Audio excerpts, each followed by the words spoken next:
All right. Superior Court for the County is now in session. The Honorable Chief Judge Uri Glanville presiding. Court come to order. All right, good morning, ladies and gentlemen. Please be seated. All right, we're back on the record in the matter of the state of Georgia versus Khalif Adams et al. in 22 SC 183572. All right, Mr. Stillwell and Mr. Botts and Mr. Sharp, good morning. All right, Mr. Williams, Mr. Steele, and Mr. Adams, good morning. Good morning, sir.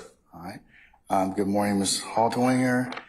Where's Mr. Monsbach? I saw him walking around here a second ago. All right. Okay, he's here. All right. Mr. Kendrick and Mr. Weinstein, good morning. Good morning, Your Honor. All right, Mr. Huey and Mr. Matthews, Senior, good morning. Good morning. All right, Mr. Nichols and, who? Me.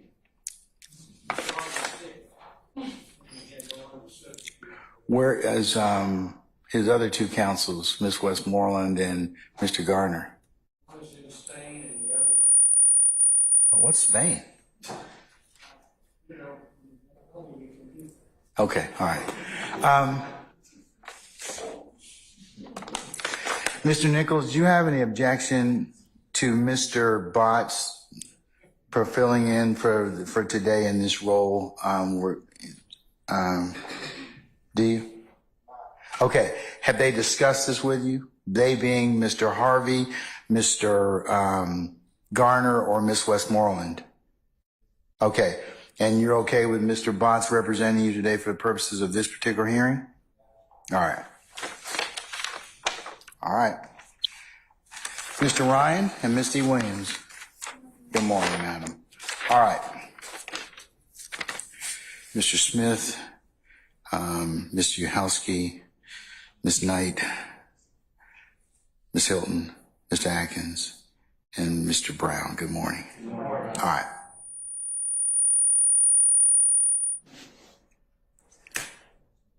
Is Mr. Yusuf over there in the corner? Okay, all right.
Okay, councils, I believe that when we left off last night, Mr. Adams and Ms. Hilton, you have advised me that you have 6 remaining areas from the June the 26th Yes, sir. interview. We did. Okay. That is what we indicated yesterday. And so There was some changes. Okay, all right. Can we pick up, Mr. Adams, if you'll just tell the court which one from I'm using your proposed redaction, which is already a court exhibit, and has been forwarded to Ms. Weaver. Yes, sir. Tell me which one you start off with, and then we'll pick up like we did yesterday. Okay. With the court's permission, what I'll do is I can outline for you the 2 that we have since yesterday agreed on. Okay, and go ahead and give me those. The first one is going to be, and this is an agreement with some change, where it says page 491, line 14 to page 492, line 5. So what we have agreed to is that what should be redacted is page 491, starting at line 16 instead of 14. So page 491, line 16, all the way to page 492, line 5. Okay. And Ms. Hilton, what are the corresponding video audio time references. And there's also redaction extensions, so for line 16, it'll start halfway in that sentence, and so the beginning time is 5:37:02. 5:37:02 to, And then we'll actually extend to line 14 That's right. on page 492, and that will go to 5:37:53. Mr. Adams, are you in concurrence with those Yes, changes? I agree with that. All right, anybody else have any further discussion or argument about those particular time periods? All right, hearing none, sir, go on to the next one you've reached concurrence with. Yes, sir. The next one, if we drop down to page 500, line 15, page 500, line 23. In my notes, that is an excerpt that references Mr. Copeland referencing text messages with D and or Shannon in regards to killing or doing harm to him. And we agree that those lines should be redacted. All right, is the statement in concurrence? Yes, Your Honor. Can you give me the corresponding audio video marks, please? It's gonna be 5:45:45. 5:45:45. Yes, so 5:46:01. Okay. All right, any further discussion or on that particular period? Okay, all right. All right, so that would mean you have 4 left. Yes, sir. Okay. And Which one you want to start off with? All right. So the first one is going to be page 488, line 1 to page 491, line 10. And my description of that is as follows. In my read of it, Mr. Copeland is talking about Donovan Thomas or Nutt's murder based on what he heard, what he thinks, and his opinion on what happened. I'm perfectly content to let the court either read through the transcript, it's a number of pages, or listen to, look at and listen to Mr. Copeland's audio visual interview on it. But my objection to that is that it contains items of hearsay. It infringes upon our ability to confront the witnesses who he says he's hearing that information from. It involves some speculation. And it also lacks foundation. What I mean by that is Mr. Copeland has been testifying on direct. We've not yet gotten to the point where he's going into any detail about what he knows, what he purportedly knows about Donovan Thomas's murder. So he hasn't yet testified that this is what I know happened, or this is what I heard happen, or this is what I saw or think happened. This person was involved, this person was in a car, and that's my example, but we haven't gotten into those details as of yet. In the excerpts that I've indicated, he does go into that detail, and he is talking about hearing information from Demikian, from other individuals, and he gives great detail about this person was driving. So, for example, if you look at page 488, Your Honor, down towards the bottom, line 22, the detective asked him, for example, so it was Yak driving, Shannon with the AK, Nard with the pistol, and Doo-Wop with a pistol. And going over onto the next page, Mr. Copeland says, nah, I don't think Doo-Wop had no pistol. So he's going into, and I'm sorry, if you go down a little bit more to line 6, where he says, yeah, I just know Yak. They said Yak was the driver. So obviously when he says they said, right, he's referencing hearsay, but he's going into great detail. My problem is that they haven't asked him any of that yet. And if their reason for wanting this particular portion of the audio-visual interview played is that it is impeachment by contradiction, well, he hasn't said anything yet about these details. It requires contradiction. They haven't laid the foundation. This is kind of something you addressed on yesterday. Yes. They haven't laid the foundation by asking him any questions so that they can now go into it and just carte blanche play what he says. Because what happens then, if you allow this, is they're playing the video, and essentially the testimony is coming out based on this audio-visual interview, as opposed to him testifying about it and either admitting or denying that this is what he knows.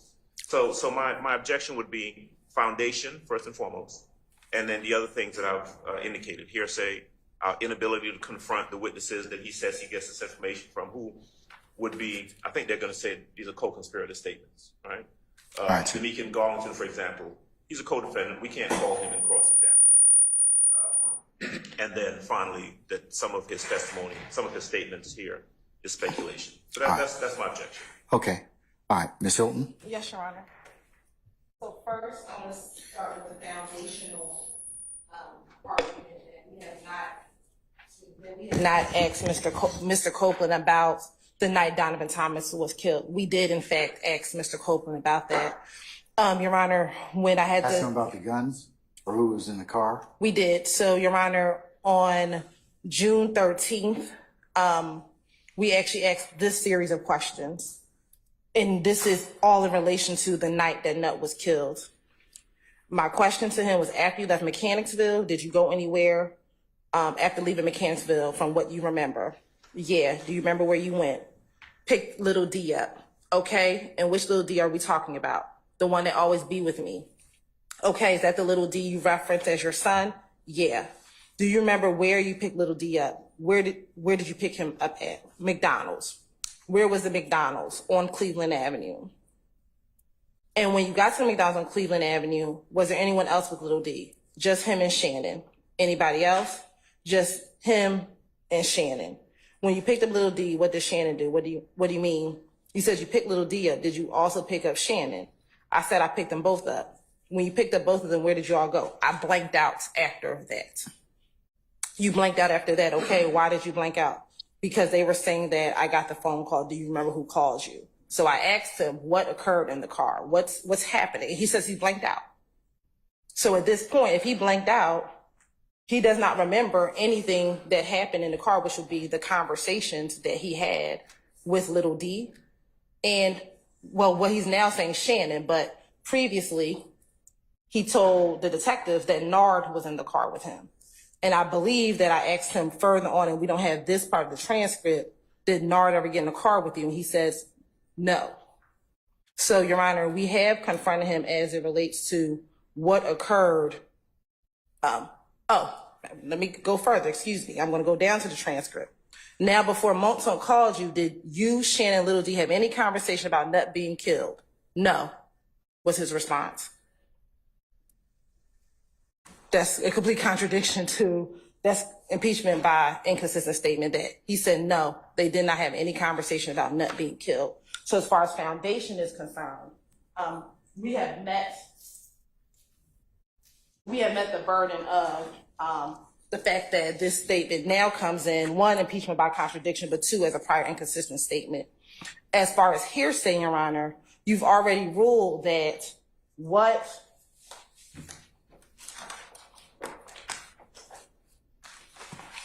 Demetrius told Copeland in the car comes in as co-conspirator hearsay. The court has already made a ruling on that. And when you look at page 488, starting at line 1, Detective Thorpe's question is, okay, so let's go back to Nutt. Make sure I got everything right. Demetrius pretty much told you it was him, Shannon, Nard, Bentley. Copeland corrects him. Nah. It was Demetrius and Thug, D and Thug and the girl. Supposed to went to Bentley's house. This is based upon what Demetrius told him. He says, you feel me? And when they got finished doing that, they supposed to pull up on him at the house. But I think the girl Bushi, you know what I mean? That's the girl who's supposed to, she know what's going on. You know what I mean? This is the girl Shannon turned against me. You remember they came and shot at us while I was in the car? This is the girl who I thought told them that I was at the hotel with them. He's now referencing what he told the detectives about, I believe in the January 28th interview. He's now referencing what he told the detectives in January 28th about Bushi potentially setting up him getting shot at on the highway. And then detective says, right? Then Thorpe says, So it was Yak driving, Shannon with the AK, Nard with a pistol, and Doo-Wop with a pistol? He says, nah, I don't think Doo-Wop had no pistol. Okay, right. But you just know what seats, how everybody was sitting in the car. All you know is Yak was driving. Yeah, I just know Yak. They said Yak was the driver. Again, talking about with Demikian. Because he said, if that's based on what Demikian told you, yeah. Little D, okay. Did they say that anybody else or just in y'all circle? He says, nah. Like, I told people, you did? Because I just wanted somebody to believe that I ain't do it. Yeah, I told Big Boo who did it. Like, shit, boy, goddamn, they did. You know what I mean? I never know what was going to happen. I was just like, don't say nothing. Him telling what he told Big Boo. Then continue on. But I think if y'all, and it's indiscernible, but I think he's saying that Shannon told New Baby. I know Shannon too much. I think Shannon told New Baby herself. You feel me? And New Baby's his girl? Yeah, New Baby. So you know what I mean? Because the story came out, though. 2 people said it. What? That Shannon and them killed him. You feel me? Like Bentley's girlfriend is Nut's sister. Yes, his baby mom is Nut's sister. And you know what? You know what she told him? What? How could you be around him and he's supposed to kill my brother? And Bentley said, if you feel like he killed your brother, just let me know. One call and it's on. That's why me and Bentley fell out. You know what I mean? So again, he's offering that comment to say this is why him and Bentley fell out. Then he says, you know what I mean? Like, you don't let nobody tell you no shit like that. Nigga, you know I ain't had nothing to do with that nigga getting killed. Detective Thorpe says, I'm gonna make a phone call. Detective Thorpe actually leaves the room. And then Kenneth Copeland continues to say, you feel me? So when I tell Bentley that, bro, you sitting around here telling this girl if she want me dead, just say it. And they going, you know what I mean? So I believe you when you saying it. They would have killed me to get it off of him. And then he goes and say, I told Thug that. And Thug was like, nah, he's just trying to throw her off. You know what I mean? Hell no, I ain't going for it. So, Your Honor, the hearsay portion that defense counsel is claiming is hearsay is not. It is the co-conspirator statement of Demikian Garlington when he told Mr. Copeland what happened the night of the murder. And we have laid the foundation to introduce that because we've asked Mr. Copeland here in court, what did you all talk about the murder when the 3 of you got in the car? And he says no. So this is a complete contradiction to that first assertion. So foundationally, it gets to come in as impeachment by a prior inconsistent statement. It is not hearsay because the court has already ruled that what Demikian told Mr. Copeland is a co-conspirator statement. And that really ends on page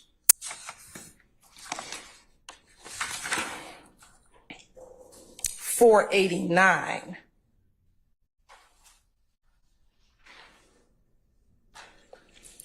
Line 14, anything that Demikian told Copeland is from page 488 when Detective Thorpe is trying to clarify what Copeland said Demikian told him. And that goes all the way to page 489, line 12. And Thorpe confirms multiple times, this is based upon what Demikian told you. And he says, yeah. So again, this is the co-conspirator hearsay. After line 14, that's when he begins what page now? On page 489, that goes into who Copeland told about it. So Copeland is now saying, I told Big Boo about it. And he told Big Boo not to say anything. Is that going from 480, line 14, page 489 to the end, 491 at line 10? No, that's only from page 489, line 14 through page 489, line 24. Okay. Then when you flip onto page 490, this is Copeland telling the detectives that he thinks Shannon told New Baby.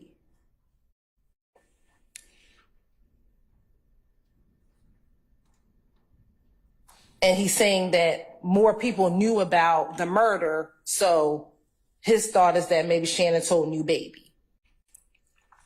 Now, if that is speculation, the state has no objection to taking out that portion of it. What part? So that would be page 490, line 1 through 8. All right. And I would have to get the timestamps for Mr. that. Short, you Mr. Adams is gonna argue the entirety of this, but. But it's your client, so that's what I wanted to ask you. In Okay. addition to the overall redaction, We- specifically, I'm also arguing that 491 through page 491 to what, sir? 490, page 490, lines 1 through 8, as Ms. Hilton just said. That Okay. All right. Yeah. Well, I think that she's agreed to redact that, as it pertains to your client, Yes, sir. among any other objections that, are being lodged, to include the general objection about not playing the videos at all. So, And I'll actually extend that to line 12, Your Honor. so 1 to 12 Yes. on page 490? Yes. All right, that can be omitted out. Anybody wish to have any discussion in regards to that particular omission of just 490 to lines 1 through 12? All right, hearing none, those will be edited out. Okay, what And else do you have? Then he picks up, explaining that, He being who? Mr. Copeland picks up stating that at line 15, Of what page? 490, that his baby mama is Nut's sister, referring to OG Bentley. And he goes in to say, you know what she told him? How could you be around him and he's supposed to kill my brother? And Bentley makes his comment, like, if you feel like he kills your brother, just let me know, one call and it's on. That's why. Okay, let me just back up a second if I can interrupt you, sorry. When he being Mr. Copeland is talking about his baby's mama, who's that?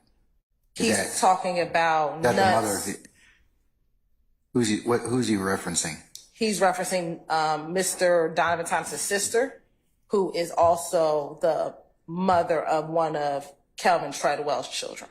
We heard testimony about that. Yes. Okay, all right, And okay. it's not hearsay because he's given his reason why him and Bentley fell out. So he's saying, he being Copeland, is saying that the sister, in a conversation with her child's father, is saying, how could you be around him? Meaning, how could you be around Copeland if Copeland's supposed to kill my brother? And then Bentley's response to that was, if you feel like he killed your brother, just let me know, one call and it's on. Copeland is saying that conversation is the reason why he and Bentley are no longer friends. And that furthermore, he says to Bentley, why would you let her say that to you? And you know that's not true. You know I have had nothing to do with him getting killed, him being Donovan getting killed. And he also tells Bentley, bruh, you sitting around here telling this girl if she wants me dead, just say it. So, I believe when y'all are saying they would have killed me to get it off of him. And then he being Copeland, tells Thug about the conversation of Bentley with his girlfriend. And Thug's response to that was, he's just trying to throw her off. Like, don't worry about that statement.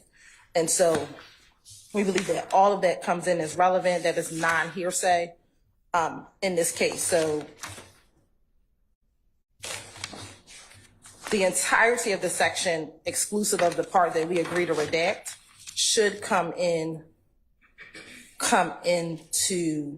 be played, excuse me. Okay.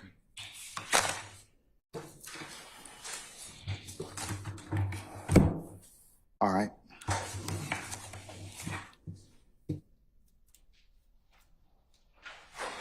Can you give me the time references? Yes, If you wouldn't mind. So for the first portion, Your Honor, which is Page 488 to 489, line 12. yes, that will be approximately 5:33:55 2. to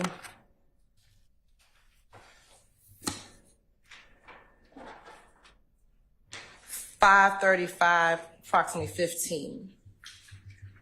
Okay.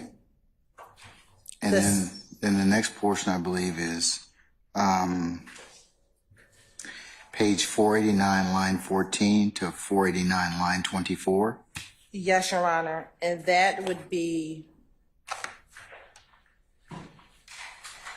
I would say approximately 5:35:20 5:35:20 to approximately 5:35:32. Okay. All right. And then the omitted part that you wished that you've agreed to take out in regards to Mr. Stillwell on page 490, lines 1 through 12. What is that? I think, Your Honor, that's going to be approximately 5:35, probably 40 to 5:36:13. Okay. All right. And then 490, line 15, I think through the end. What does that go to? So from 490, line 15 through, and this actually bleeds into what we just discussed that we agreed 491, to. line 10 or something like that. I think that was the end of the section that you were talking about.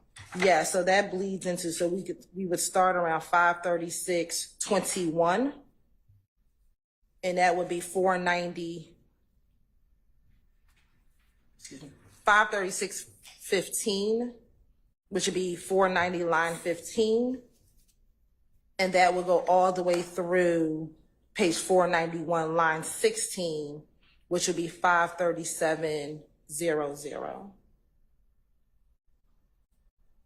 Okay. All right. Mr. Adams, anything else before I rule? Yeah, I want to address the foundation argument again, because Madam Prosecutor quoted from her direct examination of Mr. Copeland in asserting that they had laid the proper foundation to impeach him with the specifics of this statement. The last question that I heard after Mr. Copeland says, I blanked out, is where he's asked about whether in a phone call that he receives or in the car, and that's very specific, was there any discussion about Nutt's murder? Right? That was on the stand.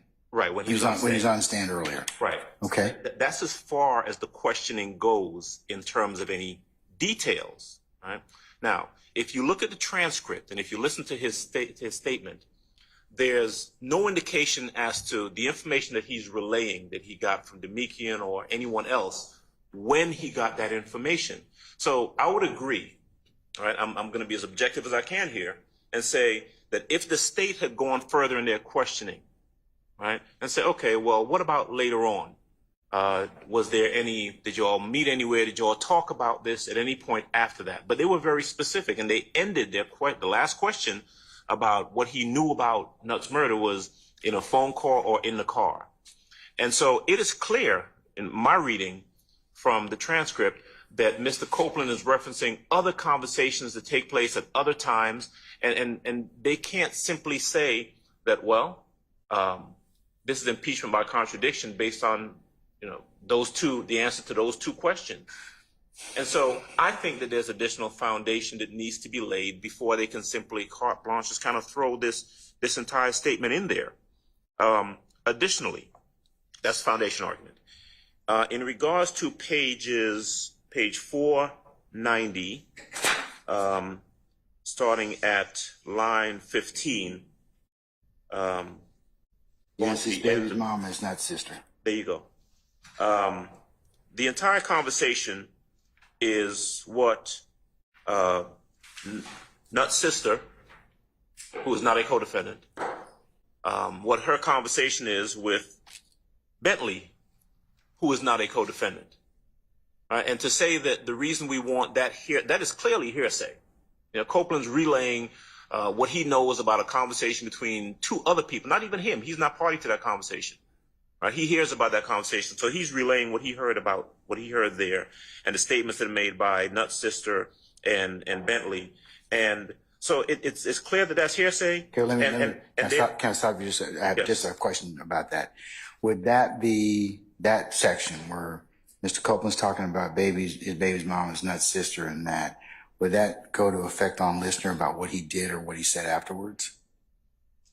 I don't think so. Why not? I'm I'm asking because I follow your argument about, and I'm looking at the transcript as well, and about what is being said, but why wouldn't that fall under that issue effect on listener where he's clearly talking about what the mother, the baby's mama, not sister, and what she told him, and then And Bentley.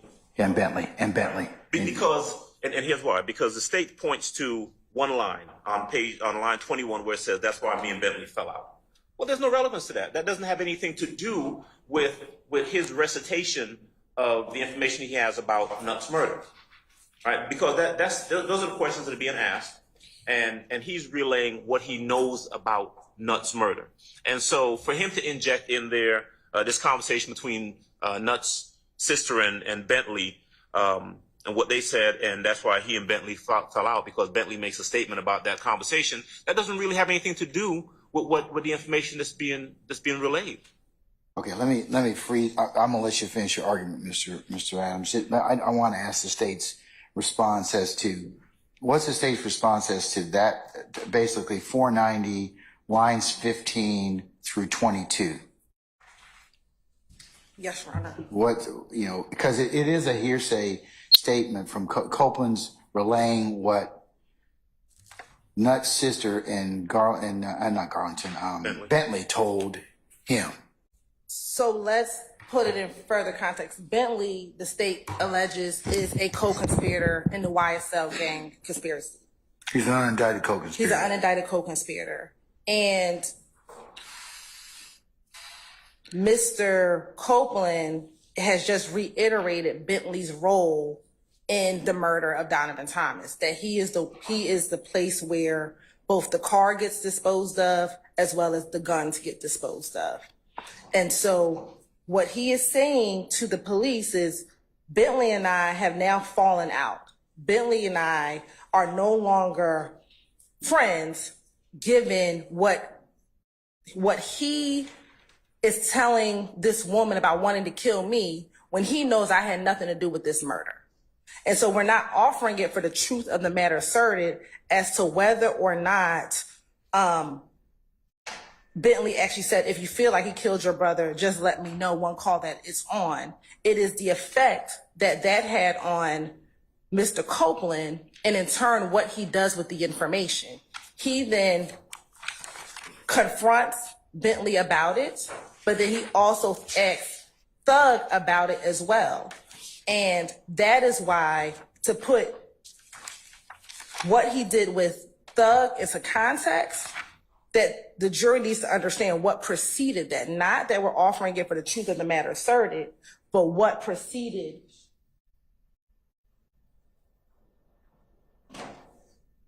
But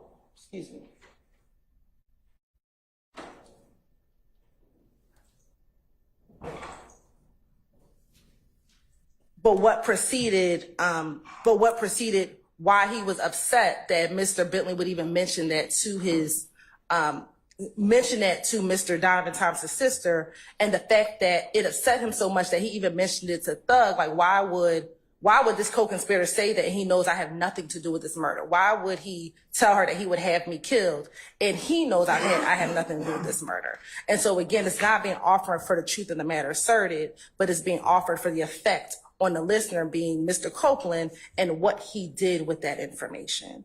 And I can't address the foundation issue again, Your Honor, regarding us getting this into evidence. So first things first, Mr. Copeland told the detectives that Little D told him about the murder once he got into the car. He began speaking about the murder once he got into the car. And then in his initial statement, he says that once Nard got into the car, they stopped talking. And then when Nard got out of the car, when they get to Sky House, they continued the conversation. So when I asked him in direct, was both, did you, Shannon, and Lil D have any conversation about Nut being killed? And this is why they're in the car. He said, no. He said, I did not, which is inconsistent and in contradiction to what he told police. What he told police is, in the car, he told me about the murder. He told me about what happened. And so it is, the foundation has been laid for this to be entered. All right, Mr. Adams, you can complete your argument. I thank you for allowing me to hijack you at that point. No, I think I've done.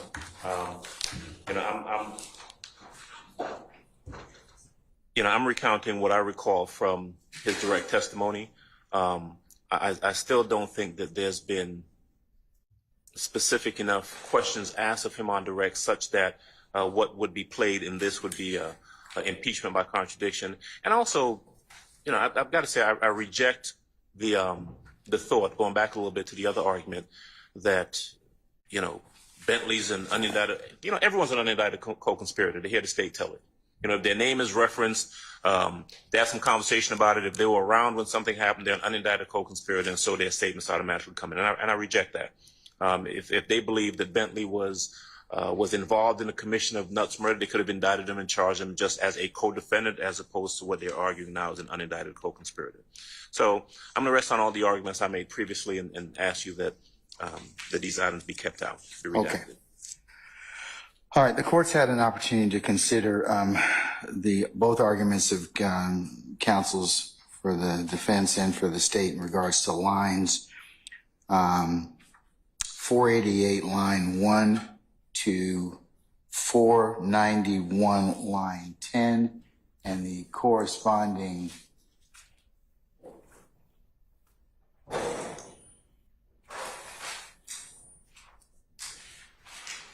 video and audio marks that have been stated for the record already. In this particular period, talks or references where Mr. Copeland reportedly talks about Nutt's murder based upon what he heard and what he thinks and what he finds from the defense's perspective, and their basis for their exclusion are hearsay, confrontation, speculation, lacks foundation. The state has responded by saying that they have in fact laid the foundation. They've also indicated that for a period of this where you have conversations in regards to what Mr. Garlington told Mr. Copeland, that those would be admissible under co-conspirator statements, which the court's ruled upon already. The other basis is prior inconsistent statements. The court is of the opinion that based upon what the court has heard from direct testimony, that in his direct, he says in pertinent summation that he doesn't remember what happened in the car, or he went blank, or words to that effect. Without having a transcript, I can't say the exact words, but the court is of the opinion that the state has asked a predicate foundation to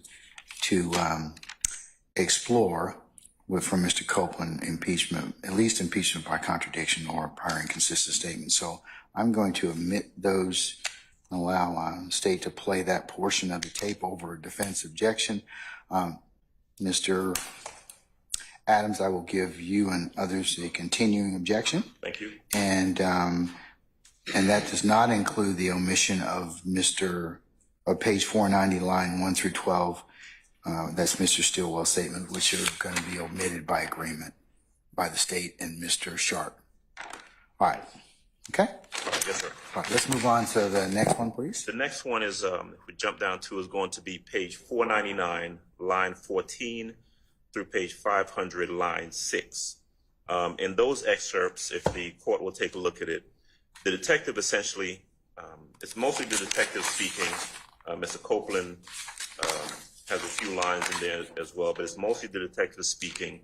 And the detective is giving what I would define, what I would call a speech about how they want Mr. Williams, how Mr. Williams is using others for his, quote, their words, reign of power, and how Mr. Williams eliminates people or his enemies. His enemies is my verbiage. People is what the detective says. So if we look at line 14. On page 499? Page 499, yes, sir. Okay. The Detective Dennis is talking. He says, you want to know what we want. We want the stuff to stop. If y'all were just making music, I like rap music. I like some of Thug's music. I think it actually says every now and then. The transcript says if he has any. Mr. Copeland just replies, yeah. Detective Dennis goes on and says, but that ain't what's going on. That's a fake card for indiscernible, all this other stuff. That's the detective talking, giving his opinion. Mr. Copeland responds, it didn't start until we got Thug. And then Detective Dennis responds, exactly. He basically used y'all as his gunners to help him get this reign of power. Nut, get out the way. You're a threat. Anybody that's a threat, he eliminates them. So at what point do y'all figure out that y'all can be eliminated too? He don't care about nobody but himself. What it sounds.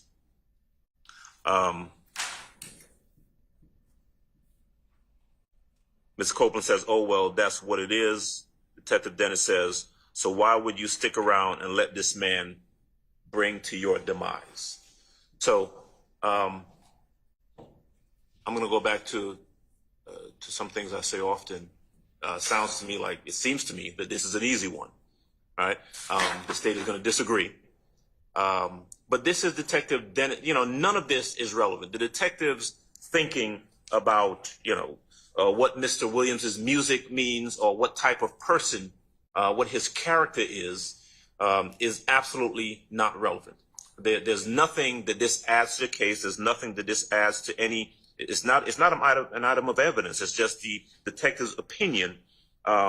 Wherever he gets his opinion from, whatever he forms that opinion based upon, that's him. But it's not relevant. His opinion is not relevant. It touches upon Mr. Williams's character. It defines Mr. Williams' character in a way that is impermissible. And again, it's not based on any fact or evidence. It's based upon his opinion. And it's a commentary upon Mr. Williams's music and what it means, which again is the detective's opinion that has no relevance whatsoever for the jury's consideration. And so just based upon that, and of course doesn't give any foundation. I guess I'll throw that word in there, foundation for where the detective is getting this opinion other than just that's what he thinks.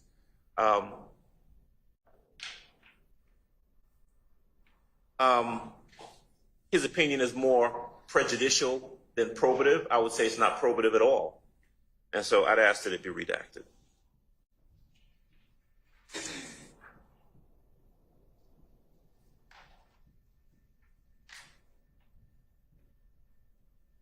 All right, Ms. Hilton.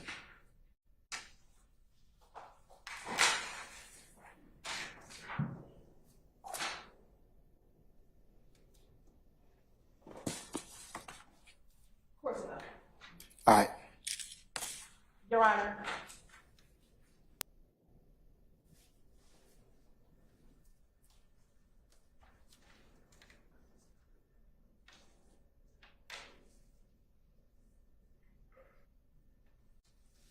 Your Honor, the state will agree that beginning at line 23 Of what page, ma'am? of page 499 to page 6 of 500.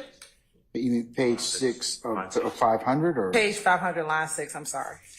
So page 499, beginning at line 23, where it says Detective Dennis, exactly, he basically used y'all as his gunners.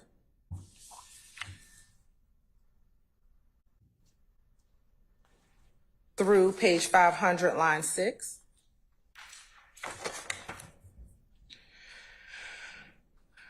Okay, tell me why you think that I should, The state has no objection to that portion being redacted. the line 22 of page 499, No, line 23 line 23 of page, of page 499, so. yes, through line 6 of page 500. To page 500, line 6. the state has no objection to redacting that portion. Okay, let's talk about I guess the rest, from line 14 through 22.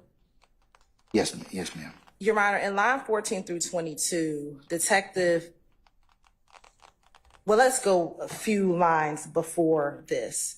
Prior to this particular statement that Mr. Investigator Dennis says, they're still talking about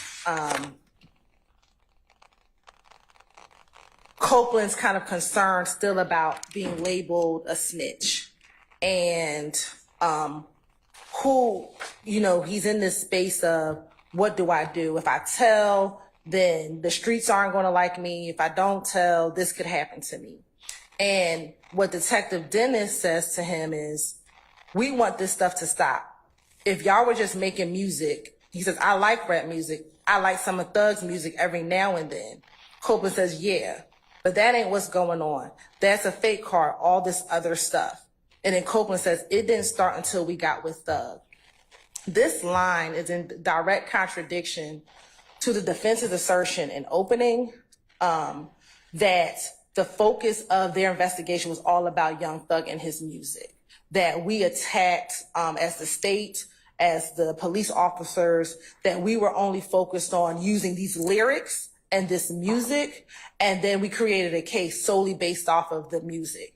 And this is in direct contradiction to that. In the course of the investigation, the Investigator Dennis, is telling Mr. Copeland, this is not even about the music. Matter of fact, I like some of his music.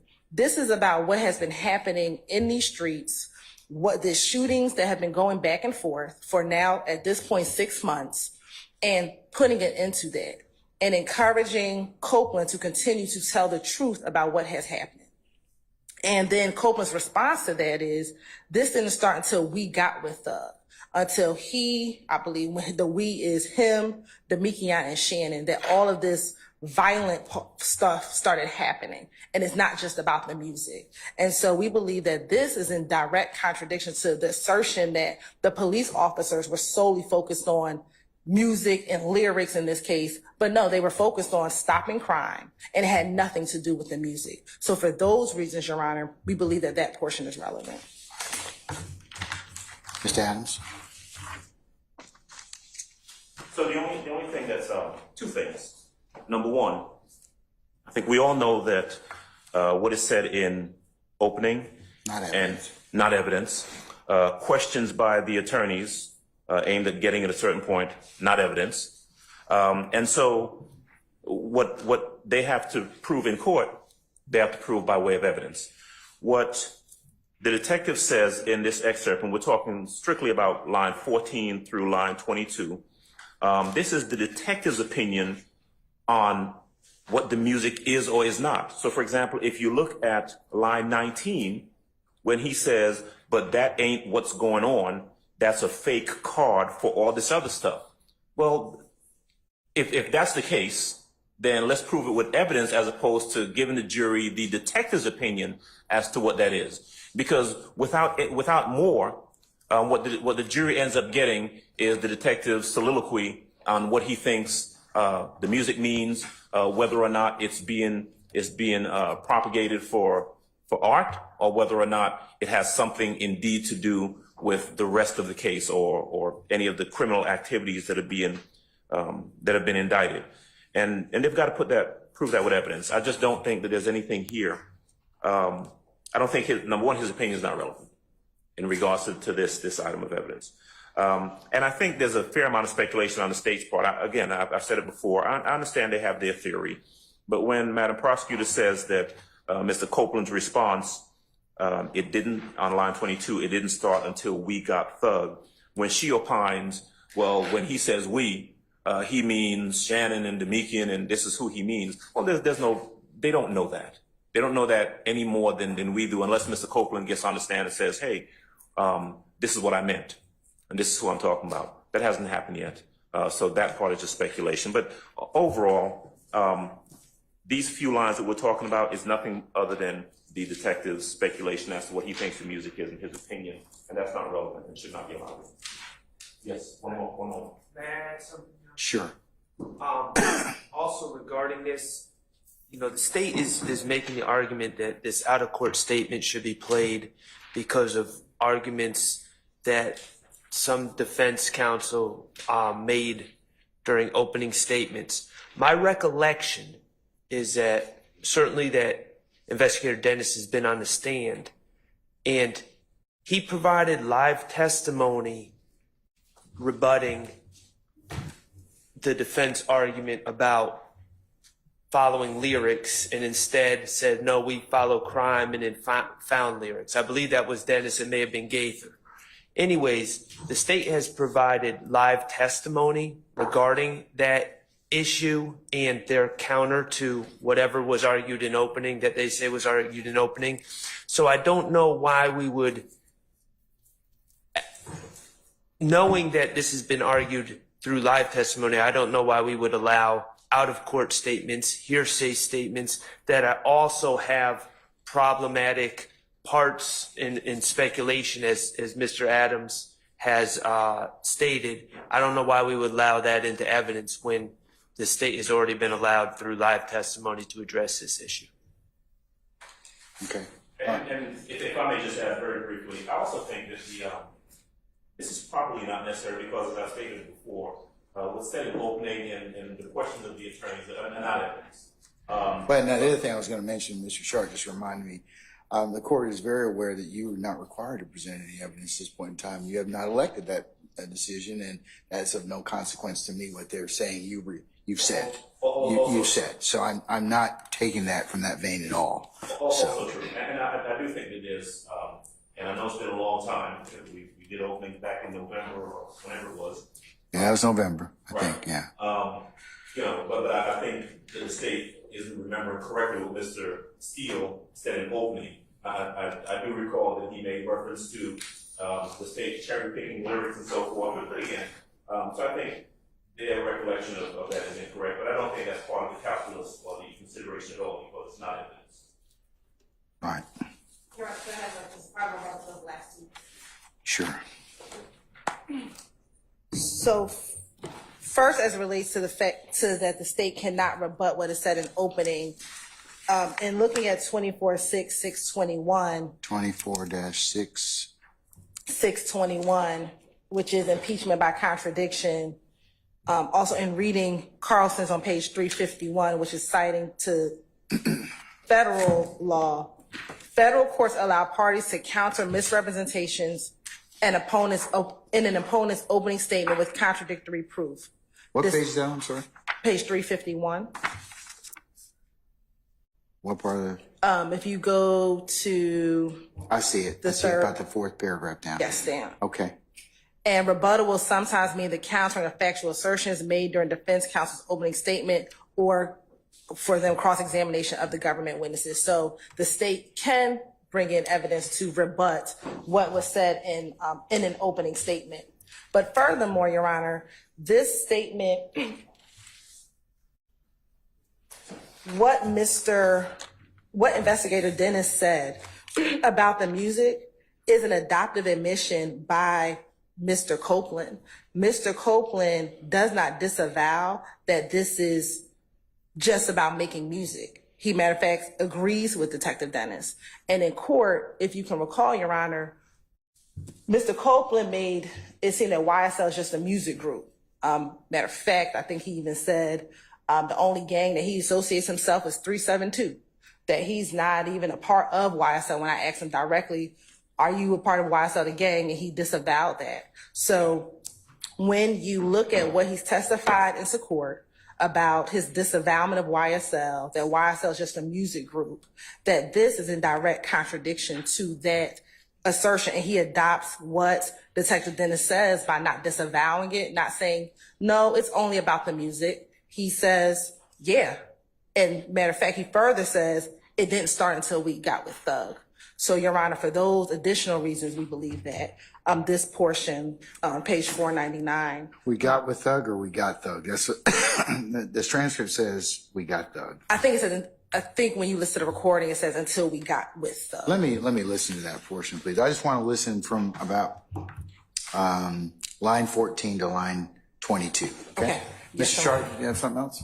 Well, it just occurs to me that this adoptive admission argument. Don't worry I about mean, that. not only are Don't we worry about that. okay. Okay, don't worry about that. I mean, I'll let you complete your argument if you want, but I'm not convinced it's an adoptive admission, okay? If you're not convinced, All right. good. Okay, all right. Let me attempt to convince the court also by just looking at 246621. What it actually says is a witness. Yeah, that's why I'm not convinced, okay? All right. Okay. And you're right, so start at page, excuse me, at timestamp 5:44:34. 5:44, 33 33 to about what time? to about 5:44:50. Okay. Hold on.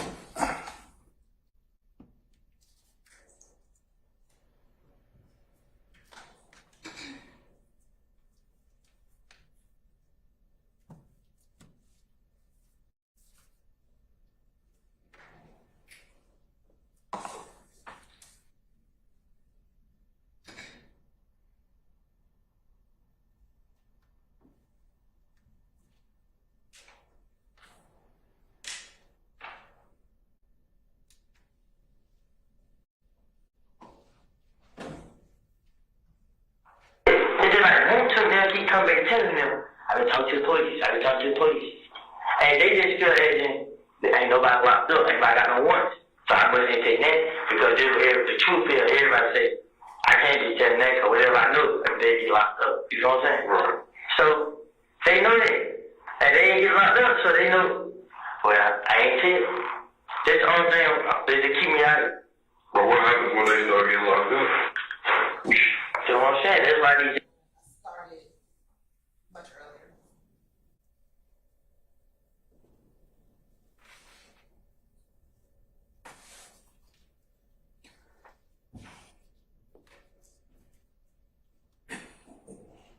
I'm going to restart at 5:44:20. I know. You want to know, we want the stuff to stop. If y'all was just making music, I like rap music. I like some thug music every now and then. Yeah. But that ain't what's going on. That's a fake card for fueling all this other stuff. It didn't start till we got sued.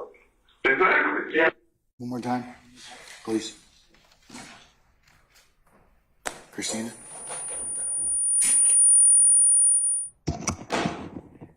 Anybody else who wants to listen to it, you're welcome to come up and listen as well. Or what?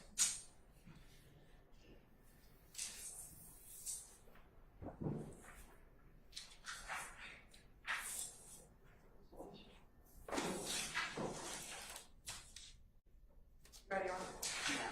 Not yet. Not yet. I'm almost ready.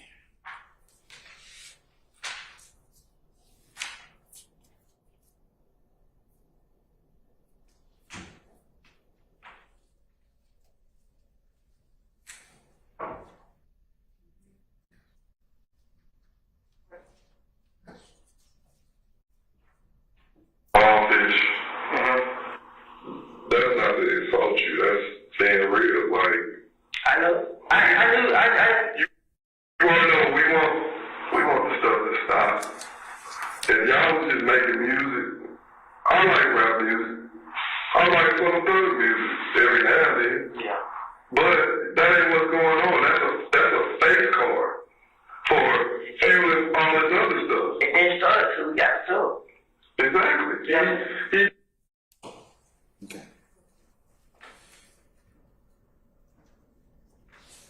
Detective Dennis on lines 14 through 16, part of it is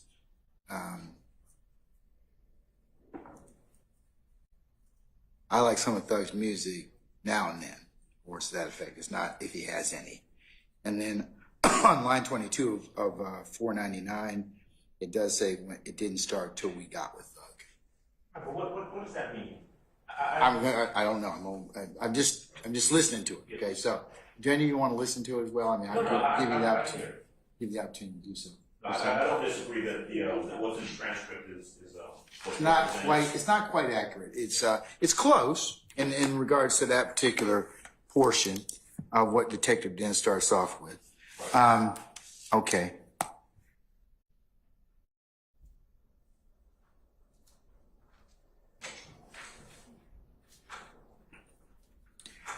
All right.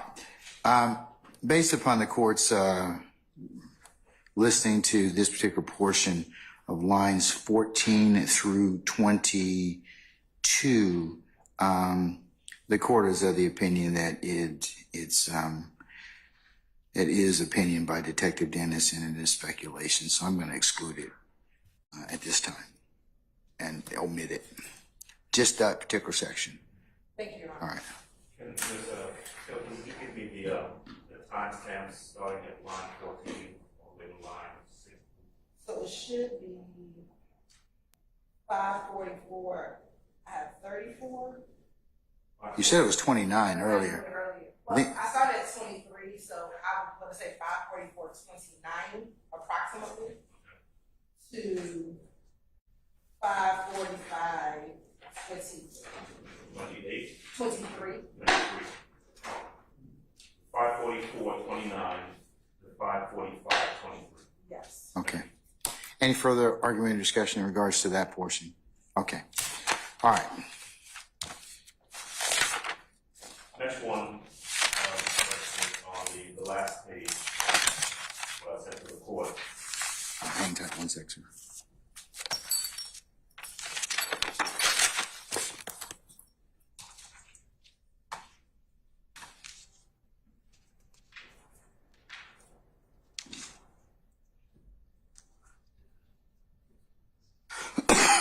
All right, sir, I'm with you. Yes, sir. Is it 523?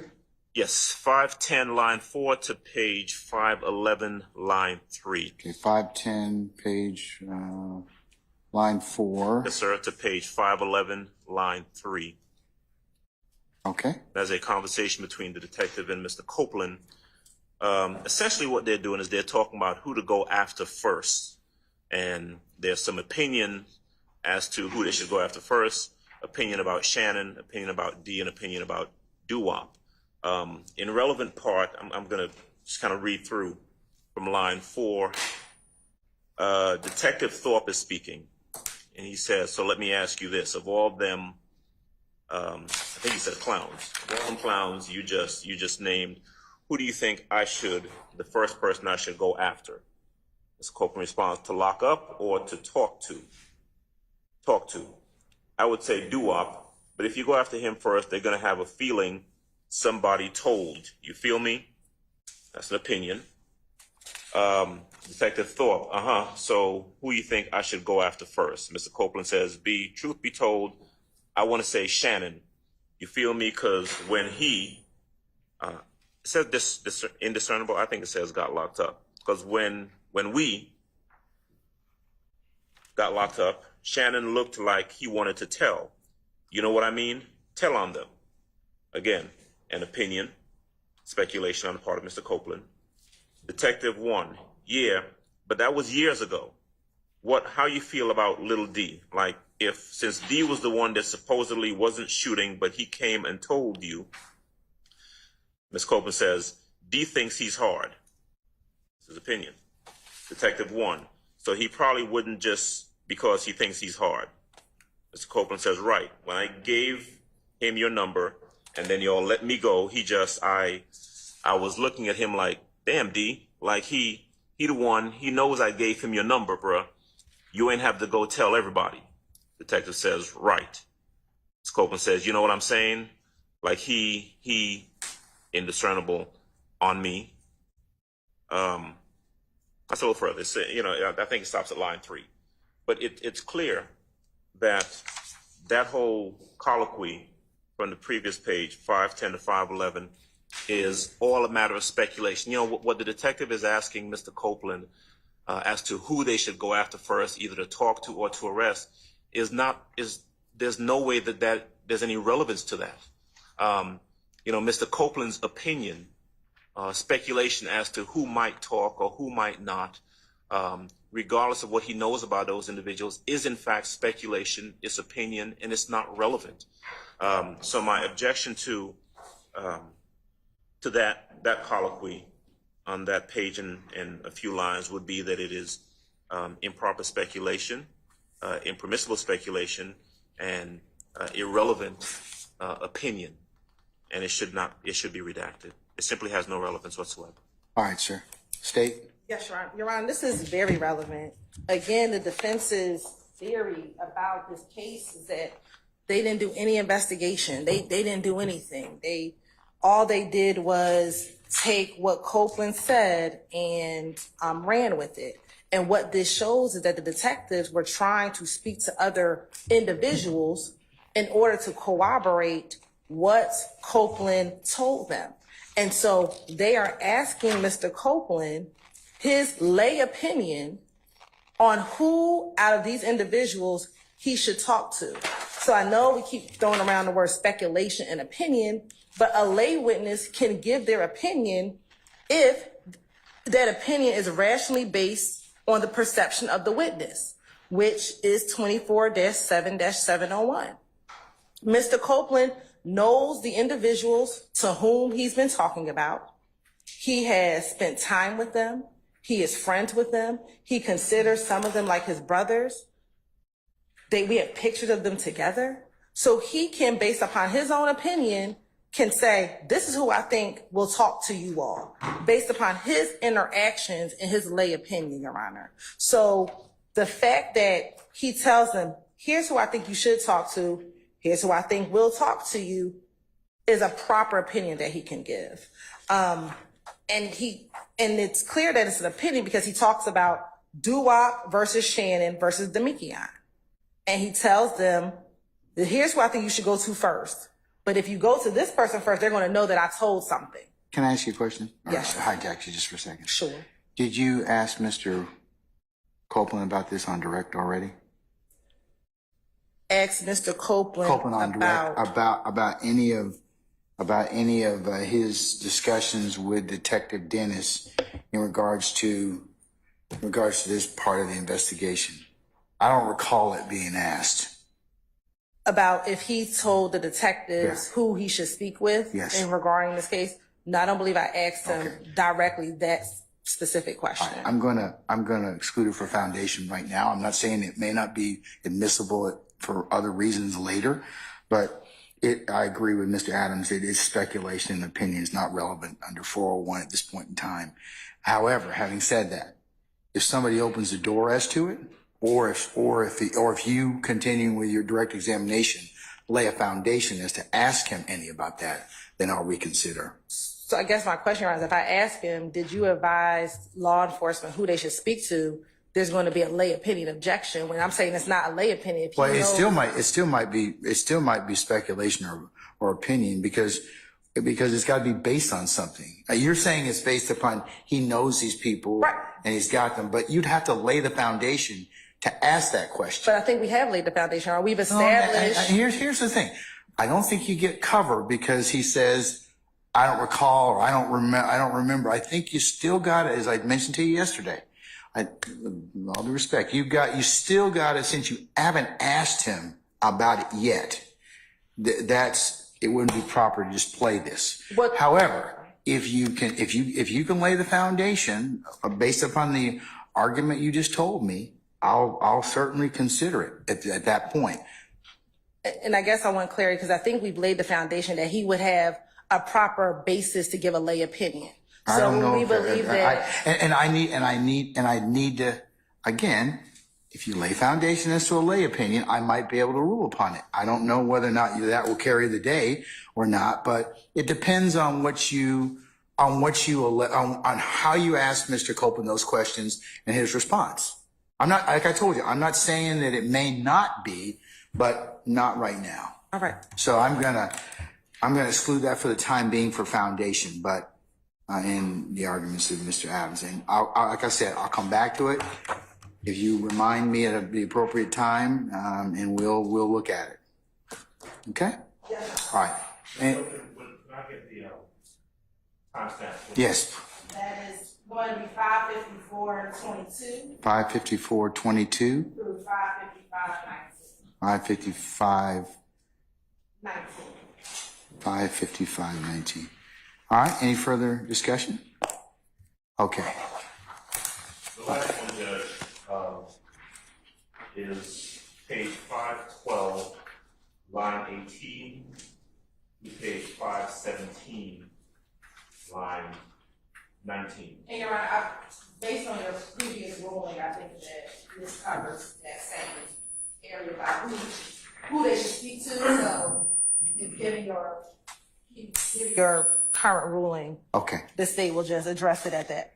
Let me have the time. Let's have the time markings as well. So that will be excluded for foundation as well at this time. At this time. And that was going to be the same one. Okay. All right. 556:18 556:18 through 6 o'clock in 3 seconds. So what is that? 6:00. 6:00. Okay. All right. That's it, Judge. That's all that we have on behalf of Mr. Woody. Okay. Before I return to Mr. Sharp for the two ones that we may have, and I think I asked the state about those. So let me get to that place and let me get to it.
And I think that there's two that we may need to discuss or talk about again in regards to your client, Mr. Stillwell.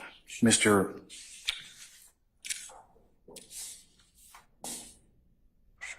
Weinstein, anything else in regards to June 10th interview? All right. Mr. Matthews Jr., anything else in regards to June 10th? Okay, and good morning, sir. All right, Misty Williams. All right, Mr. Botts, on behalf of Mr. Nichols, all right. Okay. Anything further? Now I'll turn to Mr. Shark. Yes, sir. I think that you were going to take a look at your notes or whatever in regards to for two particular areas. So have you done that so far, sir? Well, I think we tabled it to, I don't know if I was necessarily going to look at my notes, but I've given those issues some thought, but I think we tabled them for further discussion. Are you going to wait until they're played to object, or do you want to, can you identify them for me so I can rule upon them? I have them, Your Honor. Okay. I believe it was, Tell us what the page reference was, Ms. Hilton. I think it's page 361. That's one, line 1 to 362, line 10. No, I have line 15 through 17, Your Honor. That's the one where I think it's problem is Shannon, is that correct? Yes, and I believe the court wanted me to go back and listen to and determine if I asked questions. Yes.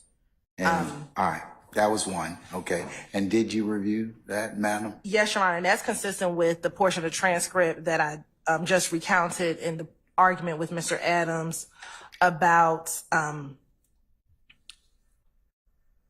when Shannon got into the vehicle. Again, Mr. Copeland's current version of facts on the stand is that Shannon got into the vehicle with him and Little D at the McDonald's. All right, let me take a look at that right quick again.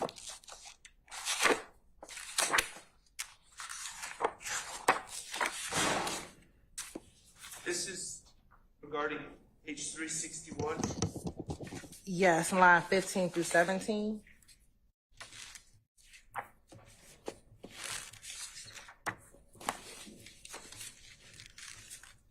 And I believe the portion that's at issue is where he says Shannon shot Nut is what the court wanted to hear if I had asked him questions about the murder of Donovan Thomas.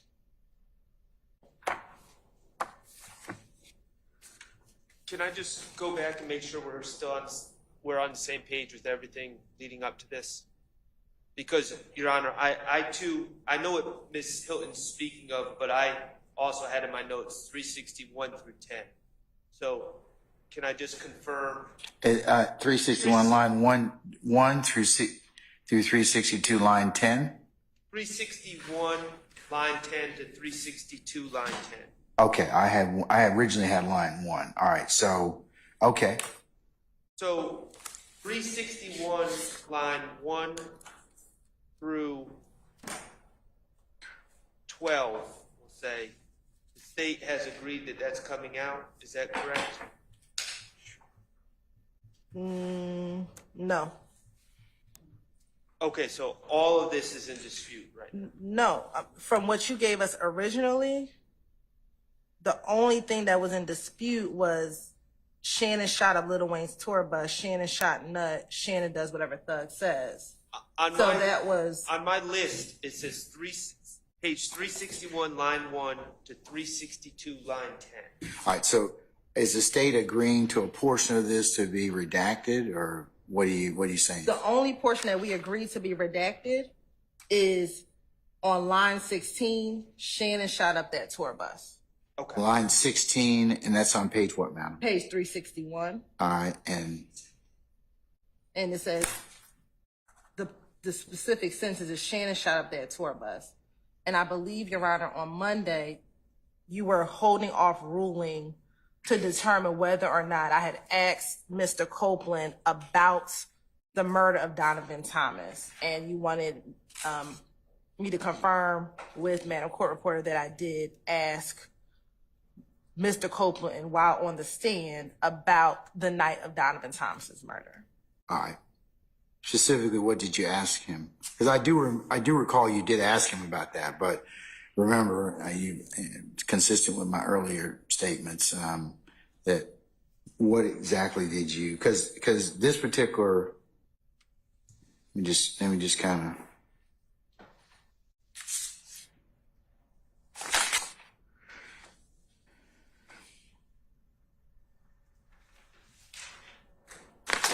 All right.